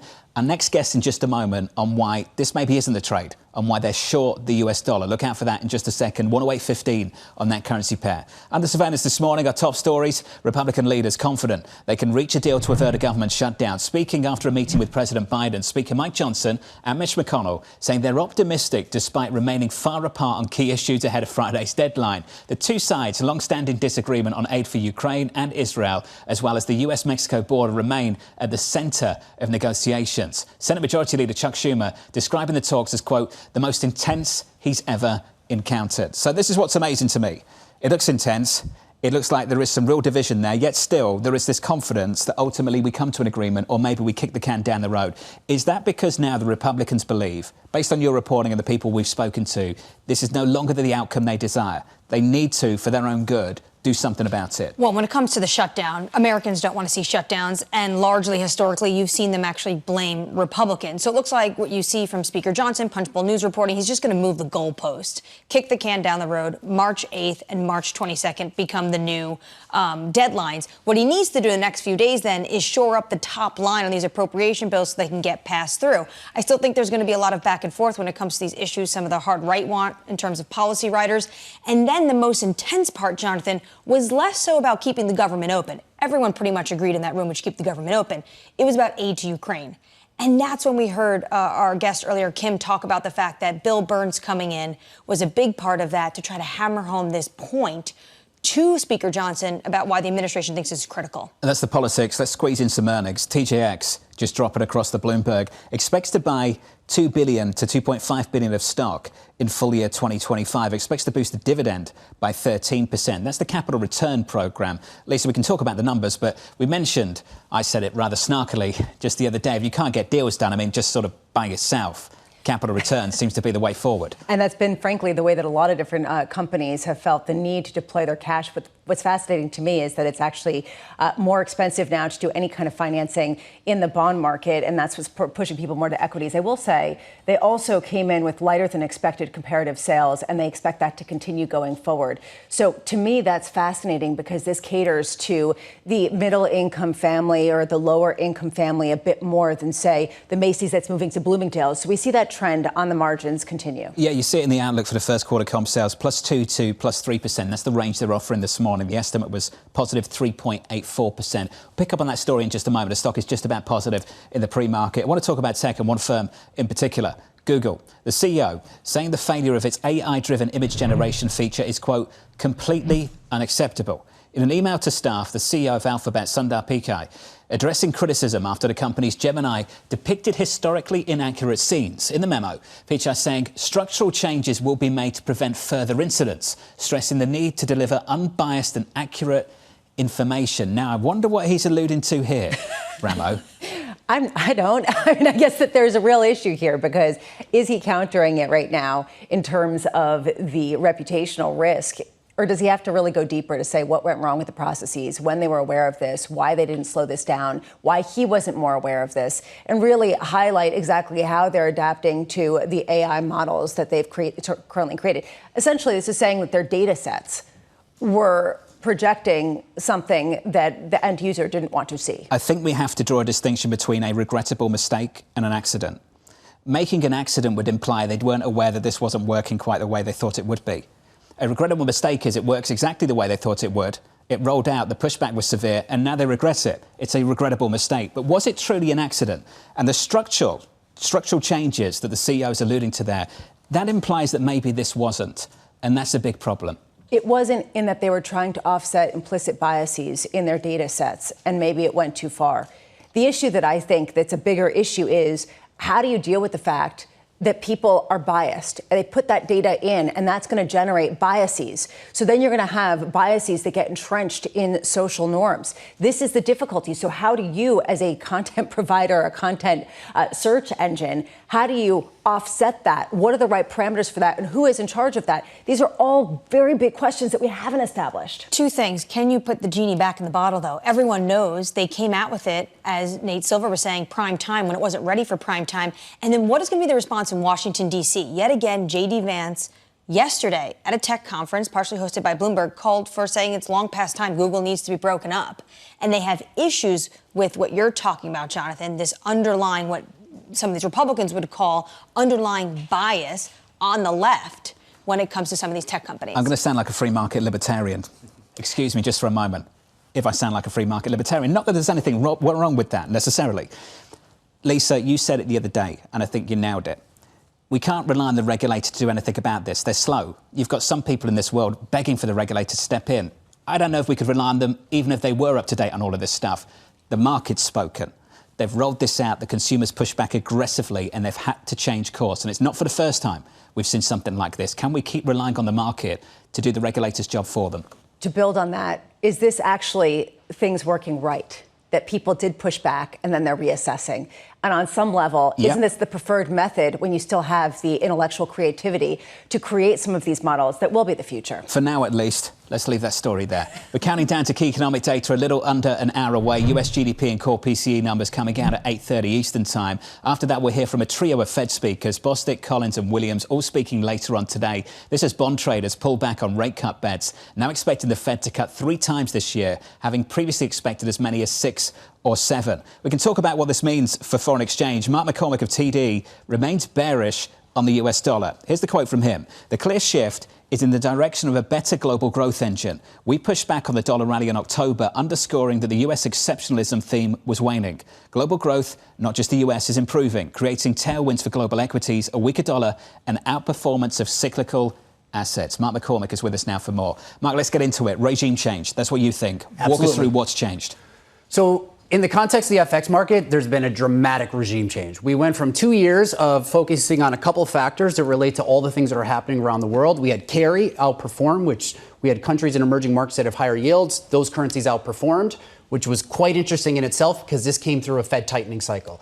The other side of it was the terms of trade, which is commodity momentum. So what we've been dealing with for 2 years in FX was G10 inflation, which was a dollar trade, carry, which was a dollar trade in G10, and then terms of trade, which was generally more global. So I think what we've seen in the last 6 months since the bear steepening of the U.S. curve and the breaking of risk appetite through the summer, what we've seen is markets are now shifting a little bit more towards risk. But what we're seeing is the regime is changing. We don't know what's on the other side. There's so many conversations we have with clients is the world going into recession? Are we going to have high inflation, or are we going to see disinflation? So what we're seeing now, and what I think is really interesting, is that G10 itself in the world is pivoting more towards growth.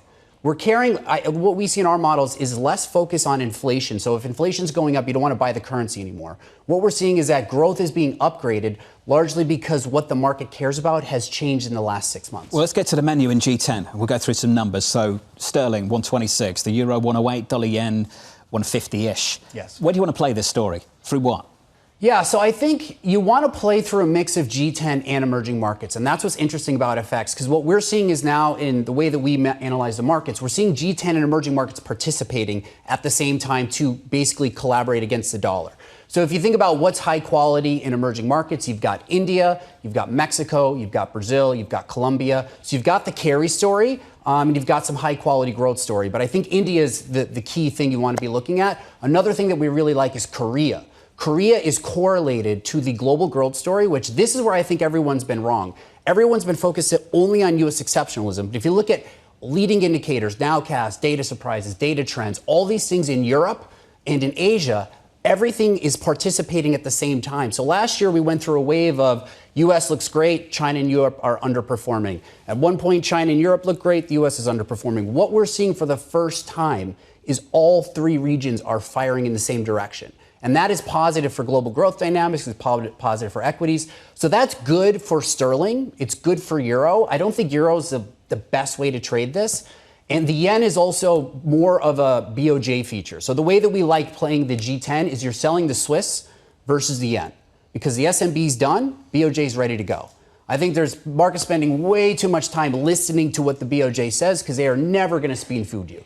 They are always going to surprise. And we have the wage negotiations coming up, and then following that, we have a BOJ meeting, which to me is very, very live. As you're talking, I'm thinking the biggest wild card in all of this is energy prices, because ultimately some of these nations are commodity importers, and a lot of these areas have benefited tremendously in terms of profitability from surprisingly low oil costs and other commodities. So how does that play into your call, and how do you understand that? Yeah, the interesting thing is that we don't see as much volatility in commodities right now because a lot of that stuff is settled down. So the interesting part is there was divergence amongst commodities. So agriculture, base metals, energy all did wildly different things over the last 2 years. So if you thought about which country benefited the most from the environment we were in the last year and a half, it was Mexico. Strong U.S. growth, high energy prices, high yields. It was, foreign direct investment, the rekindling of the U.S. supply chain back in North America, super positive for Mexico. I think one of the things you want to look at is that commodity factor story is not working anymore. So that's what we're seeing is the correlations are changing, and that terms of trade factor, the Sharpe ratio has gone from 2 years generating portfolio performance over 2, coming down to over the last 3 to 6 months, it's negative. So this is one of the things that's super important about FX. It's a complex system. The inner workings are always changing, and you're getting a signal coming from new things. You should be focused on growth. And this is the tailwind that comes from the drop in commodities. This is where G10 looks good. This is where Korea looks good. Korea is a major importer. So now that the terms of trade shock has reversed, you actually want to start scaling into some of those countries. We played long Swedish krona for a little while, which is a good way to participate in that. If you look at sterling, it should benefit again from fiscal stimulus and also from the reversal in terms of trade shock. And so should Korea. You mentioned Mexico. That was a huge trade leading up to Trump's inauguration, and then it peaked actually on his inauguration. Do you think people will take a look at that trade again leading up to the November election? Yeah, this is probably one of the most complicated questions we get because Mexico and China, you have an analog of one sample and you have the previous election, then you overlay it to this one. And I think it's going to be very challenging because the dynamics of the macro world are just so much different than when they were in 2016. But Mexico is very interesting because right now, all the things that we look at from macroeconomic perspective still tells you to be long the peso. The one issue is that it's overvalued. So coming into the election, I think the way the markets are going to trade this is we know the Fed's going to cut. We believe they're going to cut in May. U.S. growth is still doing okay, but it's slowing, but it's not cratering. So the remittances, the capital flow story, all those things are positive for Mexico. I think everything will change once the conventions come. Once we know who the two, the Democratic and Republican leaders are, we know our baseline, believe it's Trump and Biden, but we need to get to the conventions, I think, to actually trade that. And so I think what's going to happen is the peso is going to have a premium built into it. Valuations are going to matter, positioning is going to matter. And the way that we've been aligning this for clients is we say what you should do is sell the peso versus Brazilian real. Because Brazil is more correlated with China. All the indicators we're tracking on China are coming back. Equity flows are starting to stabilize. And if you build in that risk premium around the uncertainty of Trump, the peso will underperform relative to a counterpart like Brazil. Matt McCormick, Thank you, sir. Sounded very confident until we started talking about politics, and then things got a little bit shaky. We'll talk more about that in just a moment. Mike McCormick, thank you, sir. Let's get you an update on stories elsewhere this morning. Here's your Bloomberg Brief with Danny Berger. Hey, Danny. Hey, John. Lawyers for FTX co-founder Sam Bankman-Fried have proposed he serve no more than 6.5 years in prison and pay no financial penalty for the fraud that brought down the crypto exchange. Bankman-Fried is facing a sentence as long as 20 years for the most serious charges. A court filing cites Bankman-Fried's charitable work and letters from psychiatrists, including an autism expert. Prosecutors have until March 15th to respond. That's before his March 28th sentencing deadline. The funeral for Alexei Navalny will be held in Moscow on Friday, according to his spokeswoman. The Russian opposition leader died in an Arctic prison camp earlier this month, with his spokeswoman previously accusing authorities of trying to interfere with the activist's burial. The funeral will take place a day after Vladimir Putin gives his annual address. A series of wildfires have ravaged the Texas Panhandle. Governor Greg Abbott has issued a disaster declaration for 60 counties. Residents have been ordered to evacuate or shelter in place, and a nuclear weapons facility has been forced to shut down. And that's your Bloomberg Brief. John. Danny, thank you. Up next on this program, regulators cracking down. This is how the giants see their way to improve profits. This is not a time for the FTC to say, sure, go ahead and merge. More on that conversation up next. Live from New York, this is Bloomberg.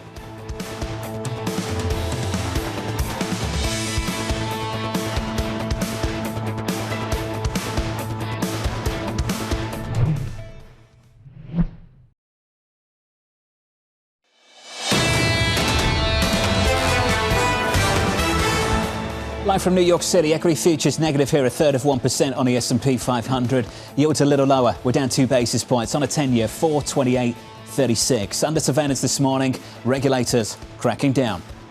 This is how the giants see their way to improve profits. They're looking at ways to reduce competition. And I got to say right now, particularly in the grocery business, where we've actually seen margins increase dramatically, both for the individual items you buy and at the stores.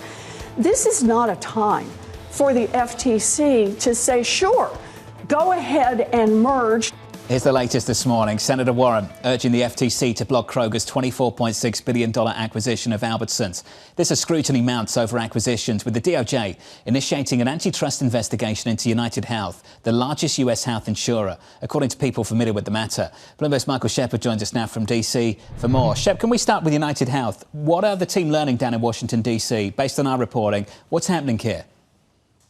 Well, what we're seeing is that United Health is the latest company to face scrutiny from the Justice Department over possible antitrust violations. The Justice Department, together with its counterparts at the Federal Trade Commission, together they police competition and market concentration enforcement across the nation. They've grown increasingly concerned across a range of industries, and healthcare certainly is one of them.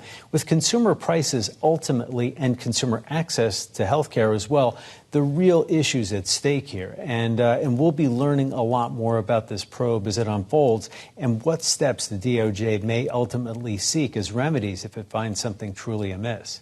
So we have grocery chains that we do know that regulators, a lot of Democrats are not happy with at the moment in terms of making one big conglomerate. They're going after United Health, the biggest insurer in the United States. And also, we heard from not just Senator Warren yesterday, but also J.D. Vance about tech. What's their issue right now with the tech industry? Well, the tech industry is breaking down on a couple of different fronts for each of them. They appeared at a Bloomberg conference here in our Washington office yesterday before Senator Warren's appearance here on Bloomberg Television, and they are taking aim at the market clout of giants like Google, Microsoft, and Amazon. And in particular, what they're concerned about is the degree to which this may squeeze out smaller competitors. For J.D. Vance, the question is a little bit more on the free speech side. He is worried the conservative voices may be drowned out.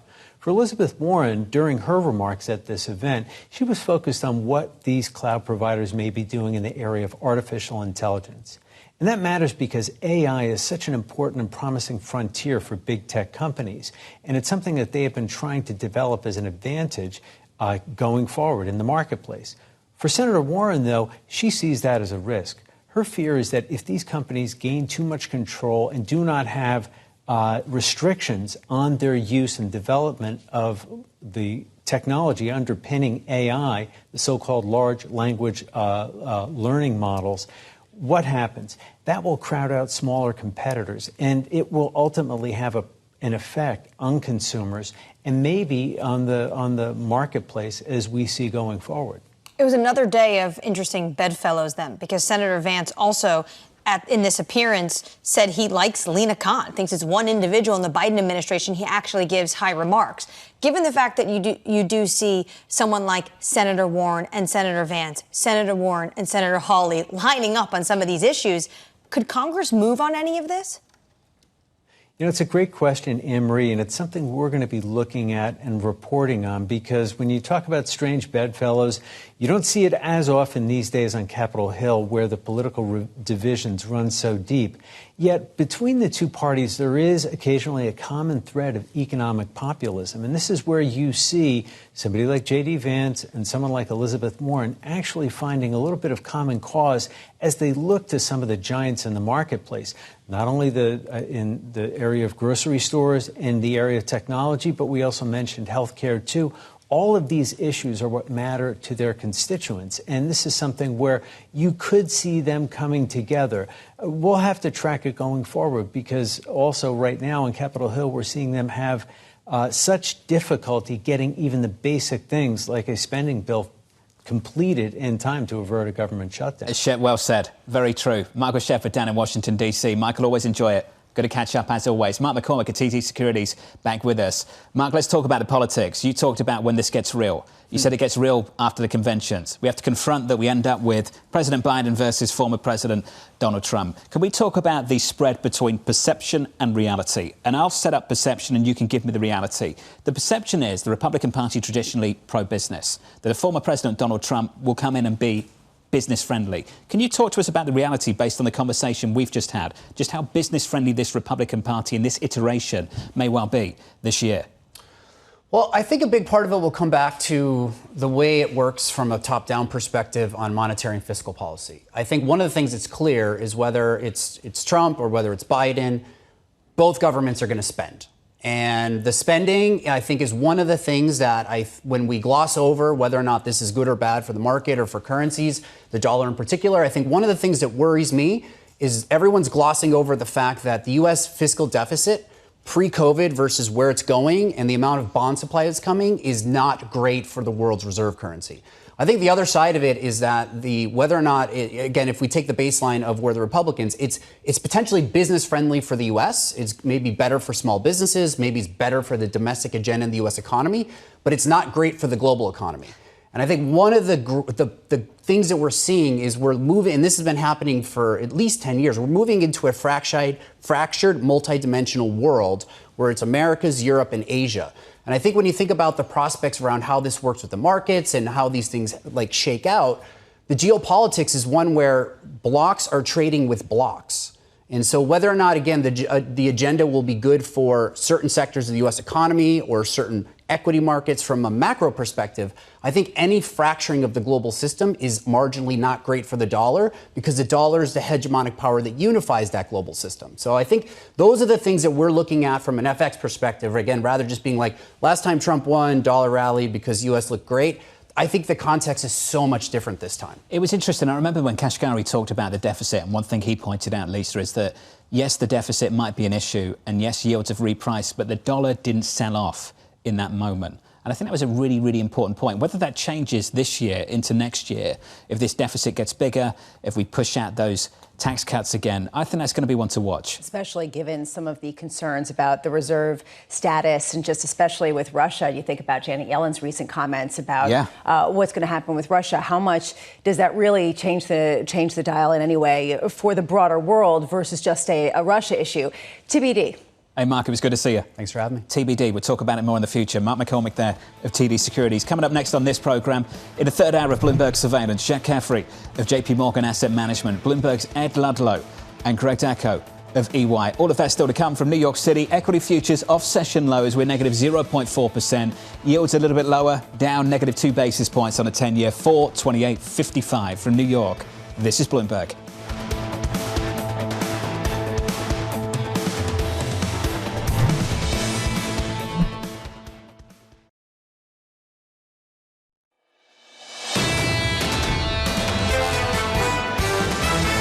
The overall market is still okay. I think the economy is still okay. The Fed is more likely to simply remain on the sidelines rather than re-engaging in further rate hikes. The longer that these policy rates stay elevated, the more that they're going to bite into the economy. The Fed is locked and loaded. So if there is a meaningful slowdown in growth, I think they're going to cut rates. A market that was pricing at 7 rate cuts a little over a month ago might be looking at like none to one. This is Bloomberg Surveillance with Jonathan Ferro, Lisa Abramowicz, and Annmarie Hordern. The third hour of Bloomberg Surveillance begins right now, live from New York City this morning. Good morning, good morning. For our audience worldwide, this is Bloomberg Surveillance. Your equity market is negative 0.4% on the S&P 500. Price for perfection, they said, in 1 week. 4 upgrades. We've heard from the likes of Goldman, then it was UBS, Piper Sandler, Barclays going from 4,800, Lisa, to 5,300. Here's the quote. The US economy continues to defy rates headwinds in 2024. Mega cap tech continues to defy even the most bullish earnings targets. Are we now pricing to nirvana at a time where people are expecting artificial intelligence to transform the world? You are seeing more division within those stocks. We've been talking about it, though, all morning. It's not just a pipe dream. It's actually the earnings that have been coming in stronger than expected. So how do you pair this with the normal dose of skepticism that we all like to throw on things and call them bubbles and such? It's a difficult nut to crack at a time where a lot of these companies are actually doing pretty well. And some of these companies, which we consider to be dominant in their own space, are playing catch up. And one of those is Apple. Let's talk about this transition. It's not just what they're leaning away from. It's what they're leaning into. Goodbye EVs, hello AI. And it really highlights just how much the world has shifted, where you've had electric vehicles really become cars rather than a hope and dream of some sort of new reality and home for everybody. And then you have artificial intelligence, which is just exploding in every facet of every company. So my question is, how are they going to compete? Where are they going to catch up?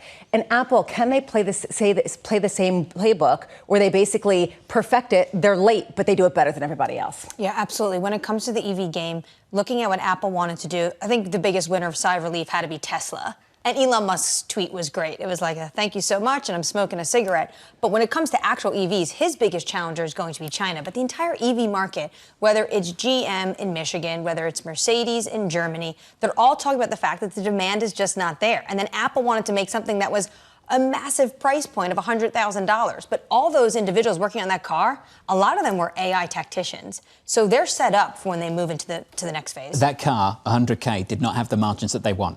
And to your point, this isn't going to be, based on what we understand now, to be that high margin luxury business that Apple thought they could be a part of just a few years ago. If you're not Ferrari, you're going to have a difficulty. You're going to have a problem. And I was asking Pierre Ferragu, and this is where I'm going. This is where my mind's going at the moment, if you want to know where my mind's going on EVs. If the market's just going to descend into this sort of quasi-sponsored, state-sponsored national champion, and who that is in the United States, yet to be decided. Is it going to be 2, 3? I don't know. But the war's going to come up regionally, in Europe, in the United States. China's going to try and compete. They are competing. Are they going to be allowed to compete in these countries? That's a big question for me. Right now, all I can say is it's not fun to be a car maker. Even Elon Musk, sure, he might be smoking a cigarette emoji, but we are looking at a situation where he wants to call himself a tech company too, because it's hard to make cars. Really hard, particularly with these margins, and the margins are going in the wrong direction. Equities right now on the S&P 500, negative here by 0.4%. Here's a snapshot of the price action for you when the bond market yields lower by 2 basis points, 428.36. Talked a lot about that dollar strength through the bulk, if not all, of G10 today. 108.09 against the euro. Dollar stronger, euro weaker. That currency pair negative 1/3%. Coming up this hour, JP Morgan's Jack Caffrey on why he sees market leadership changing in the equity market. Bloomberg's Ed Ludlow on Apple's stalled EV plans, and Greg Decker of EY reacting to breaking GDP and consumption data about 25 minutes away. We begin with this hour with our top story. Equities treading water after climbing to freshly minted all-time highs. JP Morgan's Jack Caffrey pushing back on the narrative that stocks are riskier because we have seen a narrow market, saying this: yes, some considerable heavy lifting has been done by technology and communication stocks. The most impressive relative sector gains of late have actually been from healthcare, industrials and financials. Perhaps the important takeaway is times and leadership are a-changing. Jack's with us right now to talk about it. Jack, good morning to you. Good morning. Are we seeing that leadership shift beneath the surface, you think, right now? I think you certainly do. I think, I'm going to get in trouble because I'm going to be technical now rather than the fundamentals that I was trained in. But if you look at, say, relative strength, healthcare is in leadership, industrials in second place, financials in third, and technology is in fifth or sixth. So yes, we can sit there and talk about the Magnificent Seven, but we are spending a lot of money on getting skinnier. Despite me asking, I still can't get 40 pounds taken off when I get my face put on before joining you. Abramowicz been talking about GLP-1s and getting skinny for a while. Okay, well, hold on By a second. Europe. By Europe is Abramowicz trade. From the stocks. Granola. From the stocks perspective. No, I'm not getting personal. Coming every day. Okay. But even within healthcare, it's not just a GLP-1 story. Forgive me, Jack. Let's get up the single. Okay. We're not talking about people's weight around this table, okay? I was talking about stocks. I know. Jack, All right, continue. carry on. Go. Yeah, I'm not touching weight jokes because, with the exception of my own, I want to keep having a job. So you see healthcare working, but you look through and then you see names such as Stryker doing very well. That is definitely not a weight loss trade. Within that, it's actually people are old. They're needing to get things done. They need to get fixed. You're seeing like major banks screening as overbought in the short term. And sort of interesting because you would have thought banks would need a steeper yield curve. We're seemingly getting our conditions of almost a flatter yield curve. Even when you take out, the idea of 20, 75, 80 basis points of rate cuts, that still doesn't get you a positively sloped 2-year, 10-year yield curve. So, the fact that financials are trading off of a little bit more fee activity, a little bit more trading activity, maybe some deal activity coming back to life and not just being anchored off of what net interest margins wind up doing, I think it speaks to a healthier economy and that we come back to this idea that, not to say that the recession will not happen, because it will. It's the function of the timing seems to be more out there than people wanted to think 12 months ago, 6 months ago, 3 months ago, or to some extent what the bond market still wants to discuss. Fundamentals eventually. Let's build on that just a little bit. I've got two as well. Multiples versus earnings, multiple expansion versus earnings. Where is the upside in this equity market coming from, do you think? Earnings versus multiples? I think it has to come from earnings. At 20 plus times, valuations are not a good short-term timing tool, but once you start pushing 20 plus multiples on the S&P 500, you really start saying the heavy lifting has to be done by companies themselves rather than psychology. In that regard, the fact that earnings were positive in the first quarter, that earnings surprises were on the order of 7%, you wind up saying, the news is good. And to some extent, stocks shrug that off. The average stock was only about 0.2% despite the size of the earnings gains. That all said, two of the Magnificent Seven managed to post, call it $480 billion in market cap increase, arguably within about 15 minutes of reporting results in the aftermarket. So those trades might have been 10,000 shares total that created that much market cap gains. But the reality is, stocks have been working. Do you care about bonds?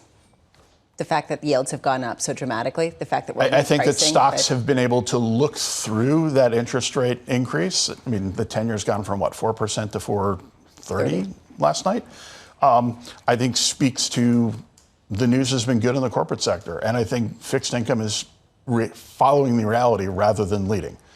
For most of my career, the fixed income market's right. It feels like fixed income has been on its back foot now for a year and a half in terms of trying to understand what's gone on. And I think, as an equity investor, that makes me happier.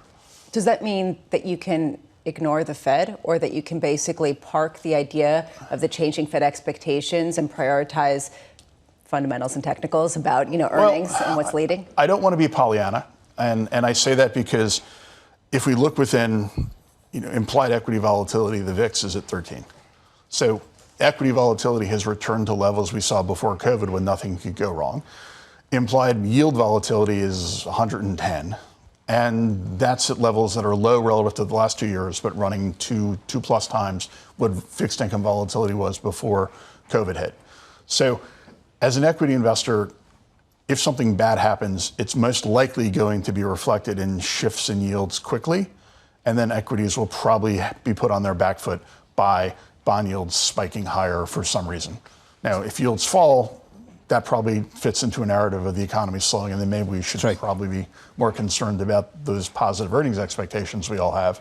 But right now, and of course everything I say will be obviated at 8:30 when the PCE comes out. So let's be a little bit humble here in terms of my ability to prognosticate single data points after a significant digit.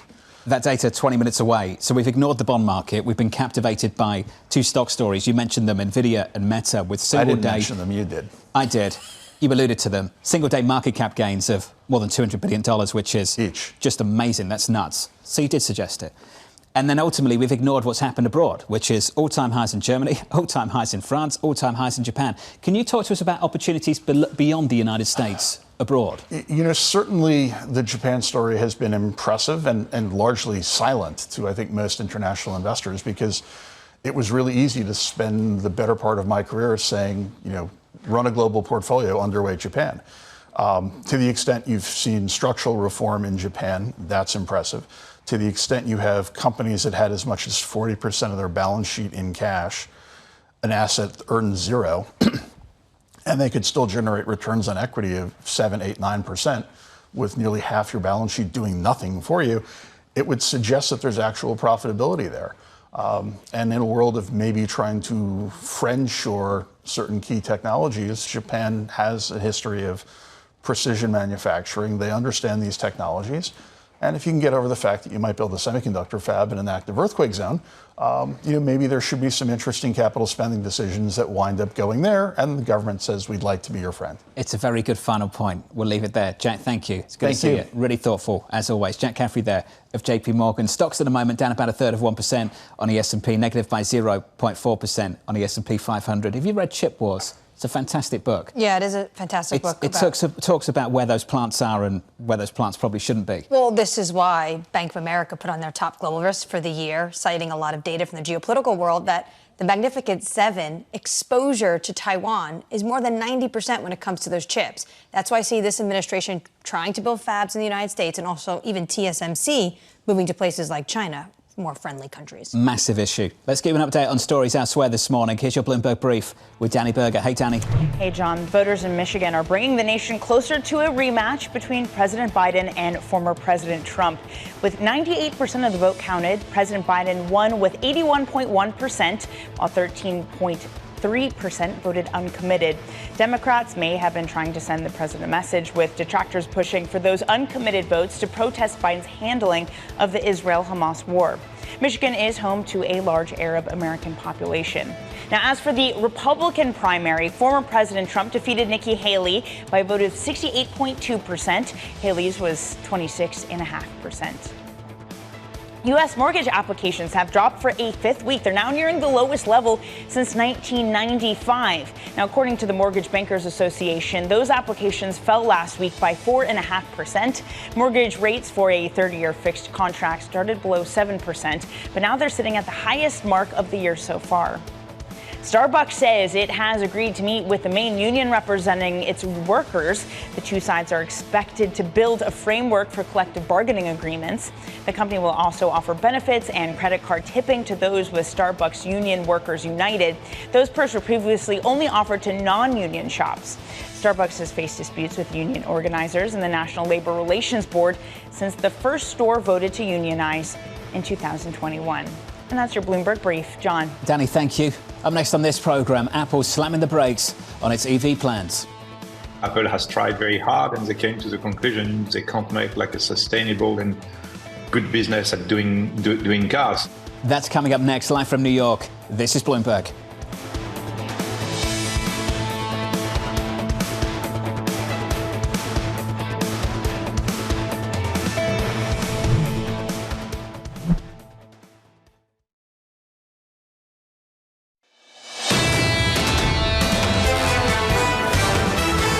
The opening bound just around the corner, going into it about an hour or so away, hour 13, 14 minutes away. Equity futures negative 0.4% on the S&P.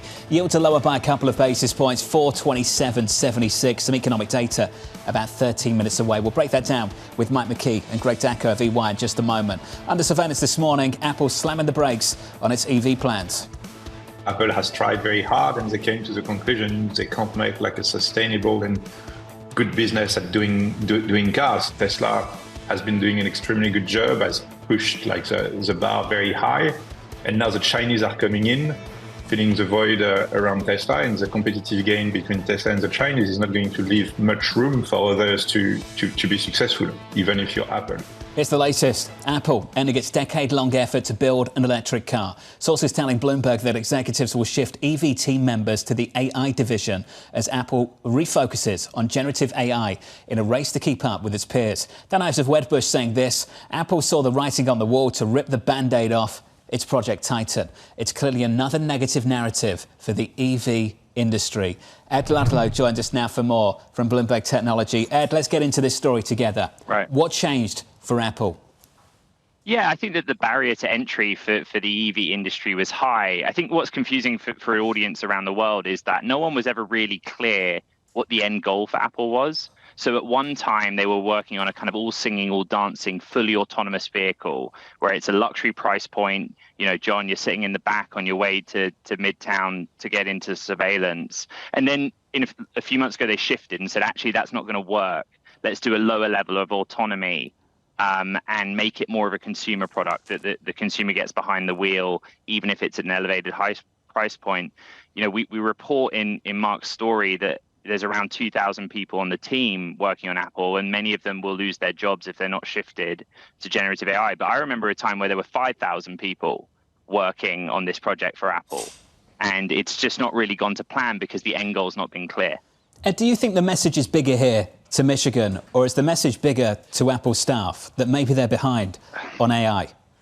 I think that's the read. You know, this reads favorably for Tesla is the conclusion that Citi's come to. Because, you know, I think most people saw that if Apple ever did bring a product out, it's with Tesla that they'd compete. You have to question the narrative of whether this is kind of a doom signal for the EV industry at large, which is the point Dan Ives just made, right? Because if you're on the one hand saying, well, Apple's cash balance of almost $200 billion and their global manufacturing acumen couldn't get them there, it does speak to the competence of those players that are already out there. And I think a lot of people would say, leave it to the specialists, in this case, Tesla. But even if you look at it from the perspective of the autonomous technology providers, the LiDAR makers or the likes of Waymo, you know, there are notes out there this morning that say, this stuff's really hard. And just because Apple is Apple, there's no guarantee that they would have been able to pull it off. How much overlap, Ed, is there between the EV effort that's being shuttered and the AI effort that's being doubled down on? Yeah, I mean, they're essentially the same thing. You know, what powers autonomous driving technology is the training side of neural network. It's just another word for large language model, essentially. You know, many of the disciplines and competencies are the same. You are training AI to interpret the world around you. And there was a really fantastic BNEF analysis out yesterday about the energy consumption of the future of autonomy. It's really hard to build a vehicle that can sustain itself on a journey through the battery and also power the compute needed to have advanced driving technology. So these are very similar competencies, and loads of people that I've met over the years in California, they might have worked at NVIDIA or Tesla in robotics or at another AI company and interviewed Apple for a position on the car team. And I can tell you that many I spoke to last night were glad they didn't take that job. There's a real question here of when we're going to start seeing it in earnings, when we're going to start seeing it in new products. Yeah. Do you have any insight into what the timeline is? Well, look, here's the thing, like, why would we see it in earnings? You know, we just talked about the idea that they're shifting what's left of the car team, many of them, to the generative AI effort. If you look at the reporting that Bloomberg's done, their AI efforts largely are developer focused. So Xcode is the platform that helps developers write code for iOS apps. And their generative AI work seems to be focused on helping developers make that process more efficient. That boosts the Apple Store ecosystem, but there's not necessarily an immediate or tangible read-through to the top line. I do think that there's a bit of pressure here. I think what's in common with the AI story and the car story is the reporting that Mark said that the board were looking at both. And I think the board looked at AI and said, start showing me some evidence that there's a product here.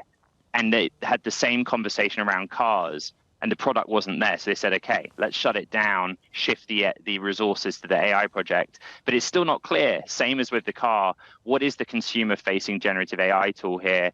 And as I just explained, I think they're very much more focused on the developer ecosystem.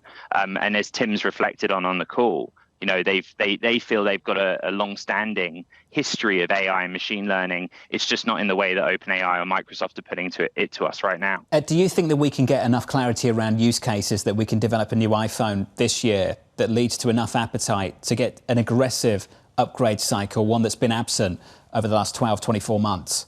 Yeah, this is probably the multi-billion-dollar question. You know, the pitch from the chip makers, particularly Qualcomm, I think you had Cristiano on the show earlier, right, is that the next phase of this is us using generative AI tools on our phones, even if they're in airplane mode. So the phones need to be able to process the large language model locally without having the need to have it just immense compute power on the phone or a drain on data. But the phone isn't there yet, really. You know, Samsung has done some of it with their latest Galaxy localized AI. That is the question. I don't know, John, if you're an iPhone owner or user. I am. You know, Siri is pretty underwhelming at the moment. And I think a lot that this is the frustration of the street and also of consumers. They're like, when are we going to get this all singing, all dancing AI in the iPhone, something more akin to what ChatGPT does, which you can get through an iOS app anyway. So it's going to be a little while, but that is the hope, that the next upgrade cycle is not 5G or 6G. It's the ability to interact with AI on your phone locally using its local compute power and without draining immense volumes of data. And battery. Ed, thank you, sir. And battery. And battery. Ed Ludlow on the West Coast. Look out for Bloomberg Technology a little bit later this morning. About 3 hours away with Bloomberg's Caroline Hyde. Can you imagine? Never mind developing AI.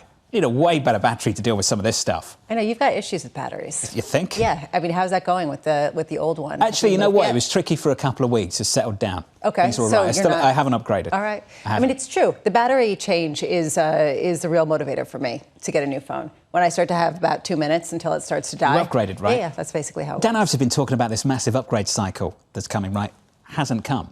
What's been amazing about it, of course, is that Apple carried on rallying, even though a lot of people were wrong about iPhone revenue growth. The big bulls I'm talking about here were wrong about it, and yet still they were right about the stock because the stock kept performing. And because they've dominated in terms of just iPhones, just smartphone sales. I mean, the fact that iPhone and smartphone are sort of synonymous. To me, the fact that Galaxy is ahead on the AI front, or seems to be at least talking about it more earlier, does that change the dynamic in any way? But on the AI front, on the surface, to Ed's point, what AI has been doing, what Apple's been doing with AI is on the developer side to be able to make them work better and more sufficiently. Ed also brought up something very interesting. He said when it came to the board in the car, he said the car wasn't there. I actually argue the demand isn't there right now for the EVs in terms of how much money Apple wanted to just pour into them. You can see that. It's been bad news after bad news for that industry over the last month or so. My temptation yesterday was to run away with the idea, let's talk about EVs, let's talk about EVs. I actually think for Apple, the biggest story here is Apple. It's not Tesla, it's not the Detroit 3, it's Apple. Trying to play catch up on AI and saying, you know what, this stuff here, we need you elsewhere. To me, that is the story. It's the existential question facing so much of big tech and, frankly, the big winners. How do they adapt before they get, frankly, overwhelmed with other companies that have adapted better? Alphabet as well. They dominated for a long, long time. There's some technology here that risks that position at the top of the pile that they've been at for much of the last decade. Multiple decades in the case of Alphabet. Coming up next on this programme, breaking economic data, including US GDP. An update on that in just a moment. Mike McKee's going to break down the data for you. We'll have a look at the numbers, the price action, the market response to them. And we'll catch up with the EY chief economist, Greg Dacko, here to react to the economic data. Going into it, equity futures, negative 1/3% on the S&P 500. Yields just a little bit lower through the curve, the 2-year out to the 30-year. The 10-year is down 2 basis points at 4.28.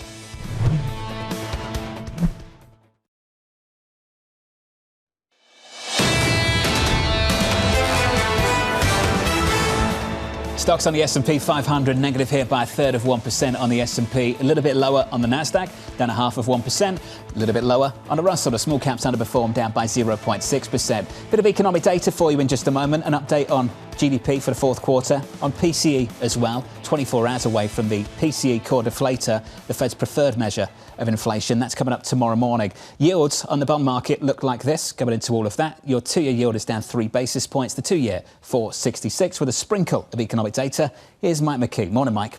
Good morning, John. We have the GDP update here. The first revision, 3.2% for the fourth quarter. That's down a tenth and a little bit below what analysts had expected. No change was expected from the 3.3% in the advanced number. This is interesting, though. Personal consumption went up 3%. It was 2.8% in the original release, and 2.7% was expected, so we got a little bit more personal consumption than we anticipated. And we do have an inflation reading in this. It doesn't get a lot of attention because the number we get on the PCE tomorrow will be the latest. This is fourth quarter annualized 3-month numbers, but 1.6%, that's up a tenth from the initial report of 1.5%, and 2.1% on core, also up a tick from the original. Look for more of the breakdown now. I don't know if there's any reaction to this because it's kind of what we expected. It's like the appetizer before the big one tomorrow. The main event is tomorrow morning when we get the PCE core deflator. Equities stacking up as follows, about an hour out from the opening bell. We're negative a third of 1% on the S&P. You can see on the Nasdaq there, basically unchanged from where we were before the data. Still negative 0.4%, down about 0.7 on the Russell. The small caps underperform, as I say. 2-year yields are still lower by a basis point or so, 4.68. on that particular maturity in the Treasury market. We're down about a basis point or two on a 10-year to 428.75. Euro against the dollar, basically where it was. Bit of dollar strength, 108.11 on that currency pair. We're negative about 0.3%. Mike, you do wonder what we can learn from the fourth quarter, what we can learn from January going into the data tomorrow morning. Well, the fourth quarter numbers are basically going to tell us where we were, but a kind of a setup for the first quarter. We've seen some good numbers in terms of consumer spending so far. Basically, all we have is January. But this tells us that we had a higher base going in, and more money was spent than we anticipated. Now, I'm looking at non-residential fixed investment, and for 2023 comes in at the end of the fourth quarter at 2.4%. That's up from 1.9. So businesses and governments spent more money in the fourth quarter than we anticipated, which is interesting. We must have had, and I haven't gotten to that yet, a decline in inventories or something like that, which is what people are going to be watching. The price numbers, as I mentioned, are important tomorrow because they tell us what it was in January. And of course, we had that surprise with CPI. The numbers that we see for the fourth quarter are nice, but they're close to what the Fed wants, but they're not telling the Fed what it needs to know about where inflation is. We did get a couple of other numbers that will figure into GDP for the first quarter. Retail inventories up 0.5%, which is more than anticipated, down from 0.8 in the fourth quarter, or in December rather, and wholesale inventories were down 0.1 compared to a 0.4 rise. So maybe they kind of offset each other, but they do show a little bit of a slowing in inventory builds so far. Again, only January numbers, but with the January numbers we have as of yesterday, Atlanta Fed GDP now was running about 3%. And it's going to be the first time that you're seeing it run above 3% pretty consistently for a number of consecutive quarters going back several years. I'm just looking at this and thinking a lot of these surprises are in the same direction. Even though you want to say that January is messy and all this data doesn't matter until it matters, it's all trending with inflation not coming down as quickly as people thought. Is that giving concern to the 15 Fed speakers who are speaking today and tomorrow? I don't know about concern. I mean, they have argued for a long time that it's going to be a bumpy ride. I do think that the strength of the economy has surprised them. They expected their rate increases to slow growth more than it has been. Some interesting conversations about that lately. Larry Summers and company wrote a paper that they put out yesterday on the NBER suggesting that people's attitudes are based on the fact that interest rates are high, but they're spending because they're not taking out loans. They're using what they already have. And John Authers today for Bloomberg suggests something similar, and that the difference between what people are paying and what people see the cost is contributing to concerns. And because the costs that they actually have to pay aren't really higher, companies are still spending. And so the economy keeps going, and that may be taking the Fed a little bit by surprise as they get ready to speak. But again, I go back to the fact that what they say this afternoon, all these Fed speakers today and tomorrow, will not matter all that much because Jay Powell speaks on Wednesday of next week at Humphrey Hawkins. True. And that's going to be the event where all the bond traders got to be sitting at their terminals and readjusting their thinking. I can share the calendar with you on my Bloomberg terminal right now. The Fed speak over the next 3 days, today, tomorrow, Friday. Bostic, Collins, Williams, Bostic, Goolsbee, Mester, Williams, Waller, Bostic, Daly. That's the lineup. It's kind of nuts, isn't it? But that's the presidential placemat that you used to get, that you had to kind of memorize all the names.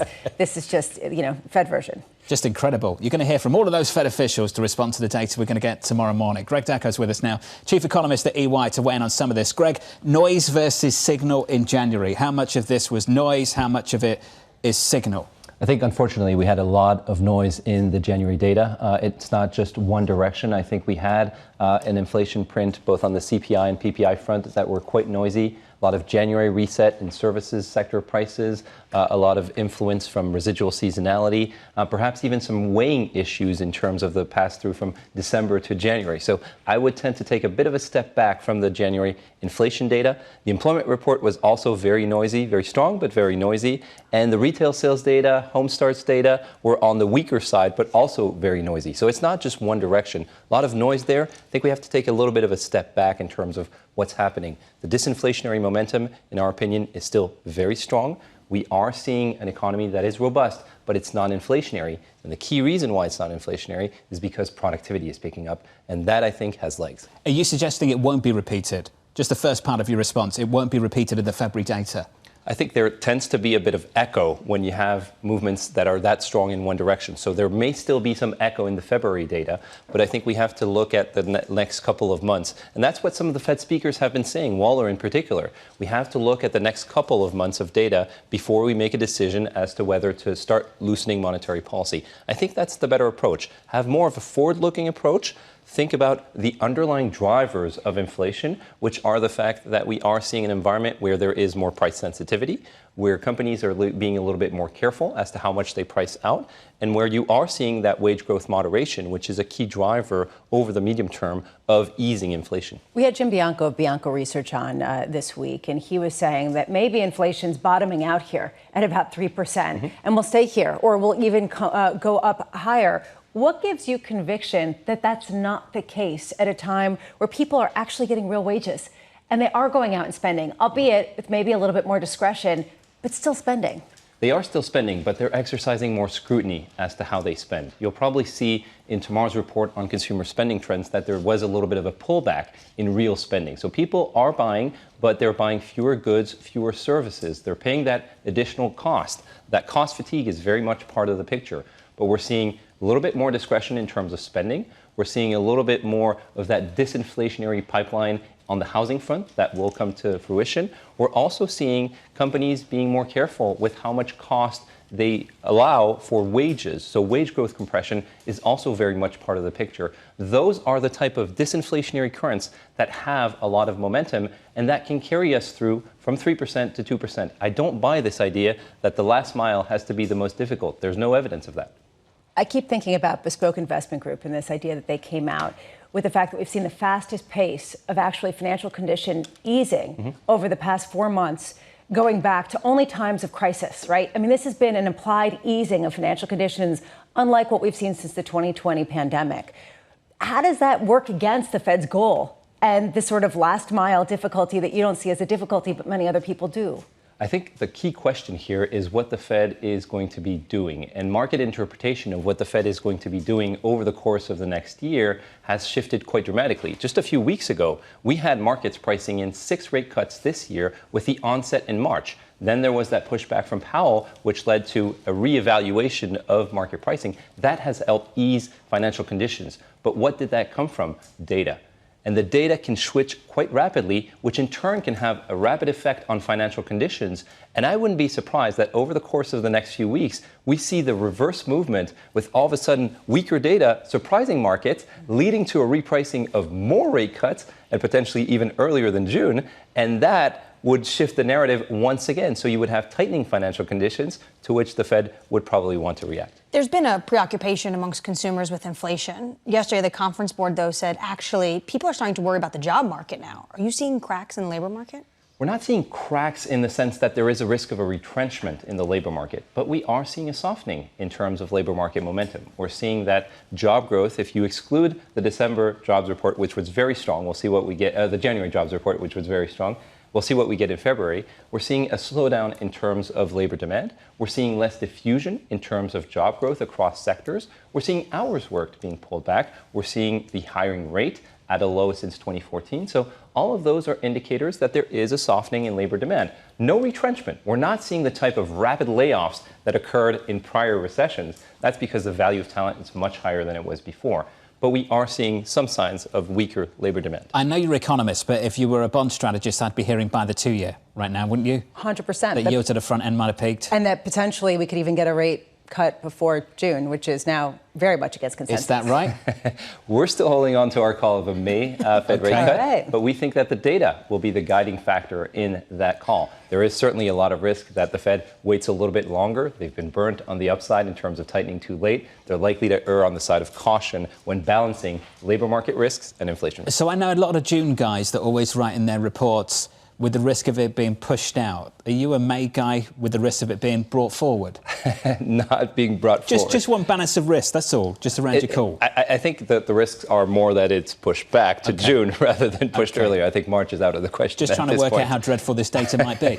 How much echo we get from January into February. What kind of guy are you? I'm a May guy. I'm a May guy with a bit of risk around the view. You know? I'm a September guy. It's a great chat at the bar, Spramo. It's really, I'm going to try it. I'm a May guy. Mike McKee, final word, please. Lesson from this data, big takeaway. Well, a couple of really interesting things in here. It was a big drop in inventories that caused the 0.1% drop in GDP, but real final sales to domestic purchasers go up 2.9% from 2.6%, which shows you the strength of the economy in the fourth quarter. And when you look under business investment, intellectual property gained quite a bit, 3.3% up from 2.1%. You wonder if that's AI. We don't have enough breakdown to know exactly. But if that's the kind of spending that we're talking about in that area, then what Greg said about productivity going up is going to come through. Mike, Greg, this was great. Appreciate it. Thank you. Equities right now on the S&P down about 1/3%. Just a snapshot of what's happening elsewhere outside of equities. Your bond market picture looks like this in the Treasury market. A 2-year at the moment down a couple of basis points still, 468. On a 10-year down 2 basis points to about 428. And in foreign exchange, the euro still negative by 0.25%. The dollar pretty dominant against G10 through most of this morning. The euro against the dollar, 108.16. Let's get you an update on stories elsewhere this morning. Here's your Bloomberg Brief with Danny Berger. Hey, Danny. Hey, John, the price of Bitcoin has passed $60,000. It's happening for the first time in 2 years. The largest crypto has gained more than 40% so far this year. The surge was helped by that launch of those ETFs holding the coin. More than $6 billion have been attracted into the funds since they started trading on January 11th.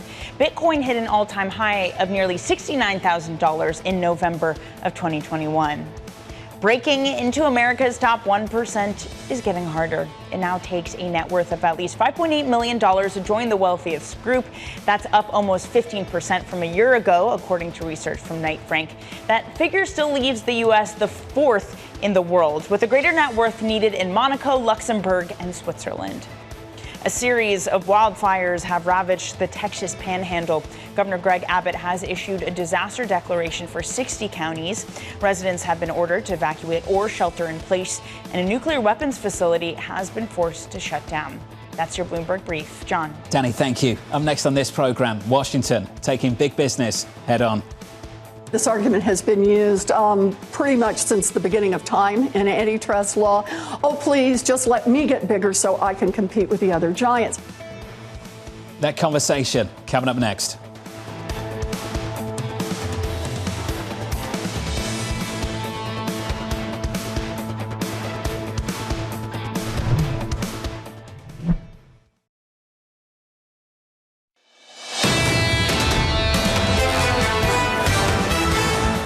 Live from New York City, equities right now negative 0.25% on the S&P 500. Yields a little lower. We're down 2 or 3 basis points. 427.57. Your opening bell about 43 minutes send 29 seconds away. Under surveillance this morning, Washington taking big business head on. This argument has been used pretty much since the beginning of time in antitrust law. Oh, please, just let me get bigger so I can compete with the other giants. Do they improve profits by lowering costs? No, that's not where they're going. They're looking at ways to reduce competition. Here's the latest today. Representatives from Apple meeting with the DOJ in an attempt to get ahead of an antitrust complaint. US regulators say the company imposed hardware and software limitations on iPhones and iPads in order to hold back competition. Bloomberg reporting a lawsuit from the Justice Department could be ready by the end of March. Bloomberg's Mandeep Singh joins us now for more. Mandeep, there's a lot of pushback against big tech, not just from Senator Warren, but from other parts of Washington, D.C. as well. Google is in the crosshairs of this, I think, over the last week too, because of the failure of Gemini as they've rolled that out, particularly around pictures and what's happened with their AI product. Mandeep, can you tell us, from your perspective, whether these companies will be trusted with this technology or whether we're about to see a more assertive regulator in Washington? I mean, everyone realizes that these companies have too much power. And, because of the concentration, they're drawing a lot of focus. So in the case of Apple, I think it's all about the App Store. No one thinks, it's illegal to be a monopoly in the U.S., but whether or not they have indulged in anti-competitive behavior, that is the key question. And look, these companies have to comply with the Digital Markets Act in the EU a week from now. So as part of that, they have to make changes to the App Store. Basically, third-party billing will be allowed. And so that is a bigger risk for Apple than I would say Google or anyone else out there, because they generate a bulk of their high margin revenue from the App Store. And I think the Gemini thing is something they will work on. Look, these models are very iterative, so I don't think regulators will focus as much on that, given it's still an early stage technology. You said that a lot of people would agree that these companies have too much power, and you talk about the App Store, but there's another aspect of power that's increasingly relevant in an AI universe, which is data. And how much is that an increasing concern in terms of protecting data, isolating data, harboring data as something that is bespoke and in-house that for privacy concerns and other things? How much is that a consideration at the conference you're at? Yeah, I mean, look, at the conference, it looks like, the telecom providers want to be participants in the training of these large language models. They don't want everything to be siphoned off to the hyperscale cloud providers. And enterprises actually care about the motion of data. So what I've been hearing more and more at the show is companies don't want to train their the GPTs and the foundational large language models with their data.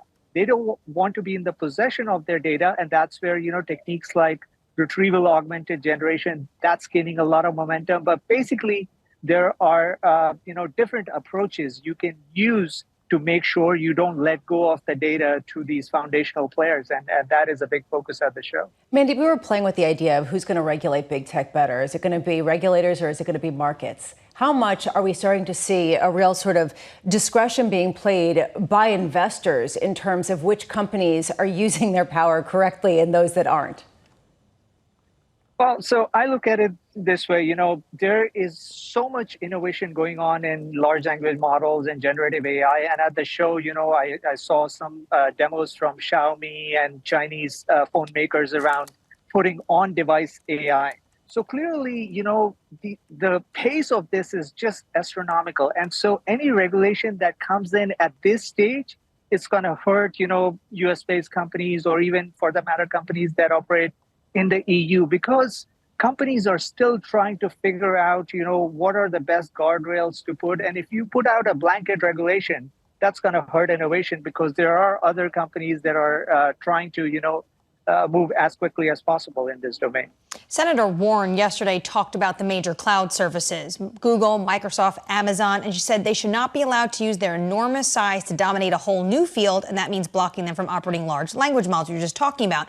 But these companies have the infrastructure and the capital to do it. If it's not Google, Microsoft, Amazon, Mandeep, who is it? Yeah, you're right. And so there are companies that have developed large language models like Mistral, which partnered with Microsoft recently.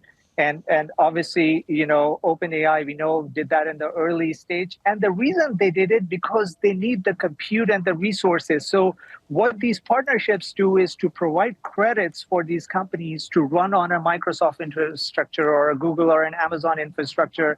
And even if, in the case of Google, they have the large language model and the infrastructure. There are other instances where a partnership actually works out better, because at least you're allowing a startup to compete in this domain, albeit, they have to rely on compute and the resources from the hyperscalers. So that, I think hyperscalers will be part of the equation.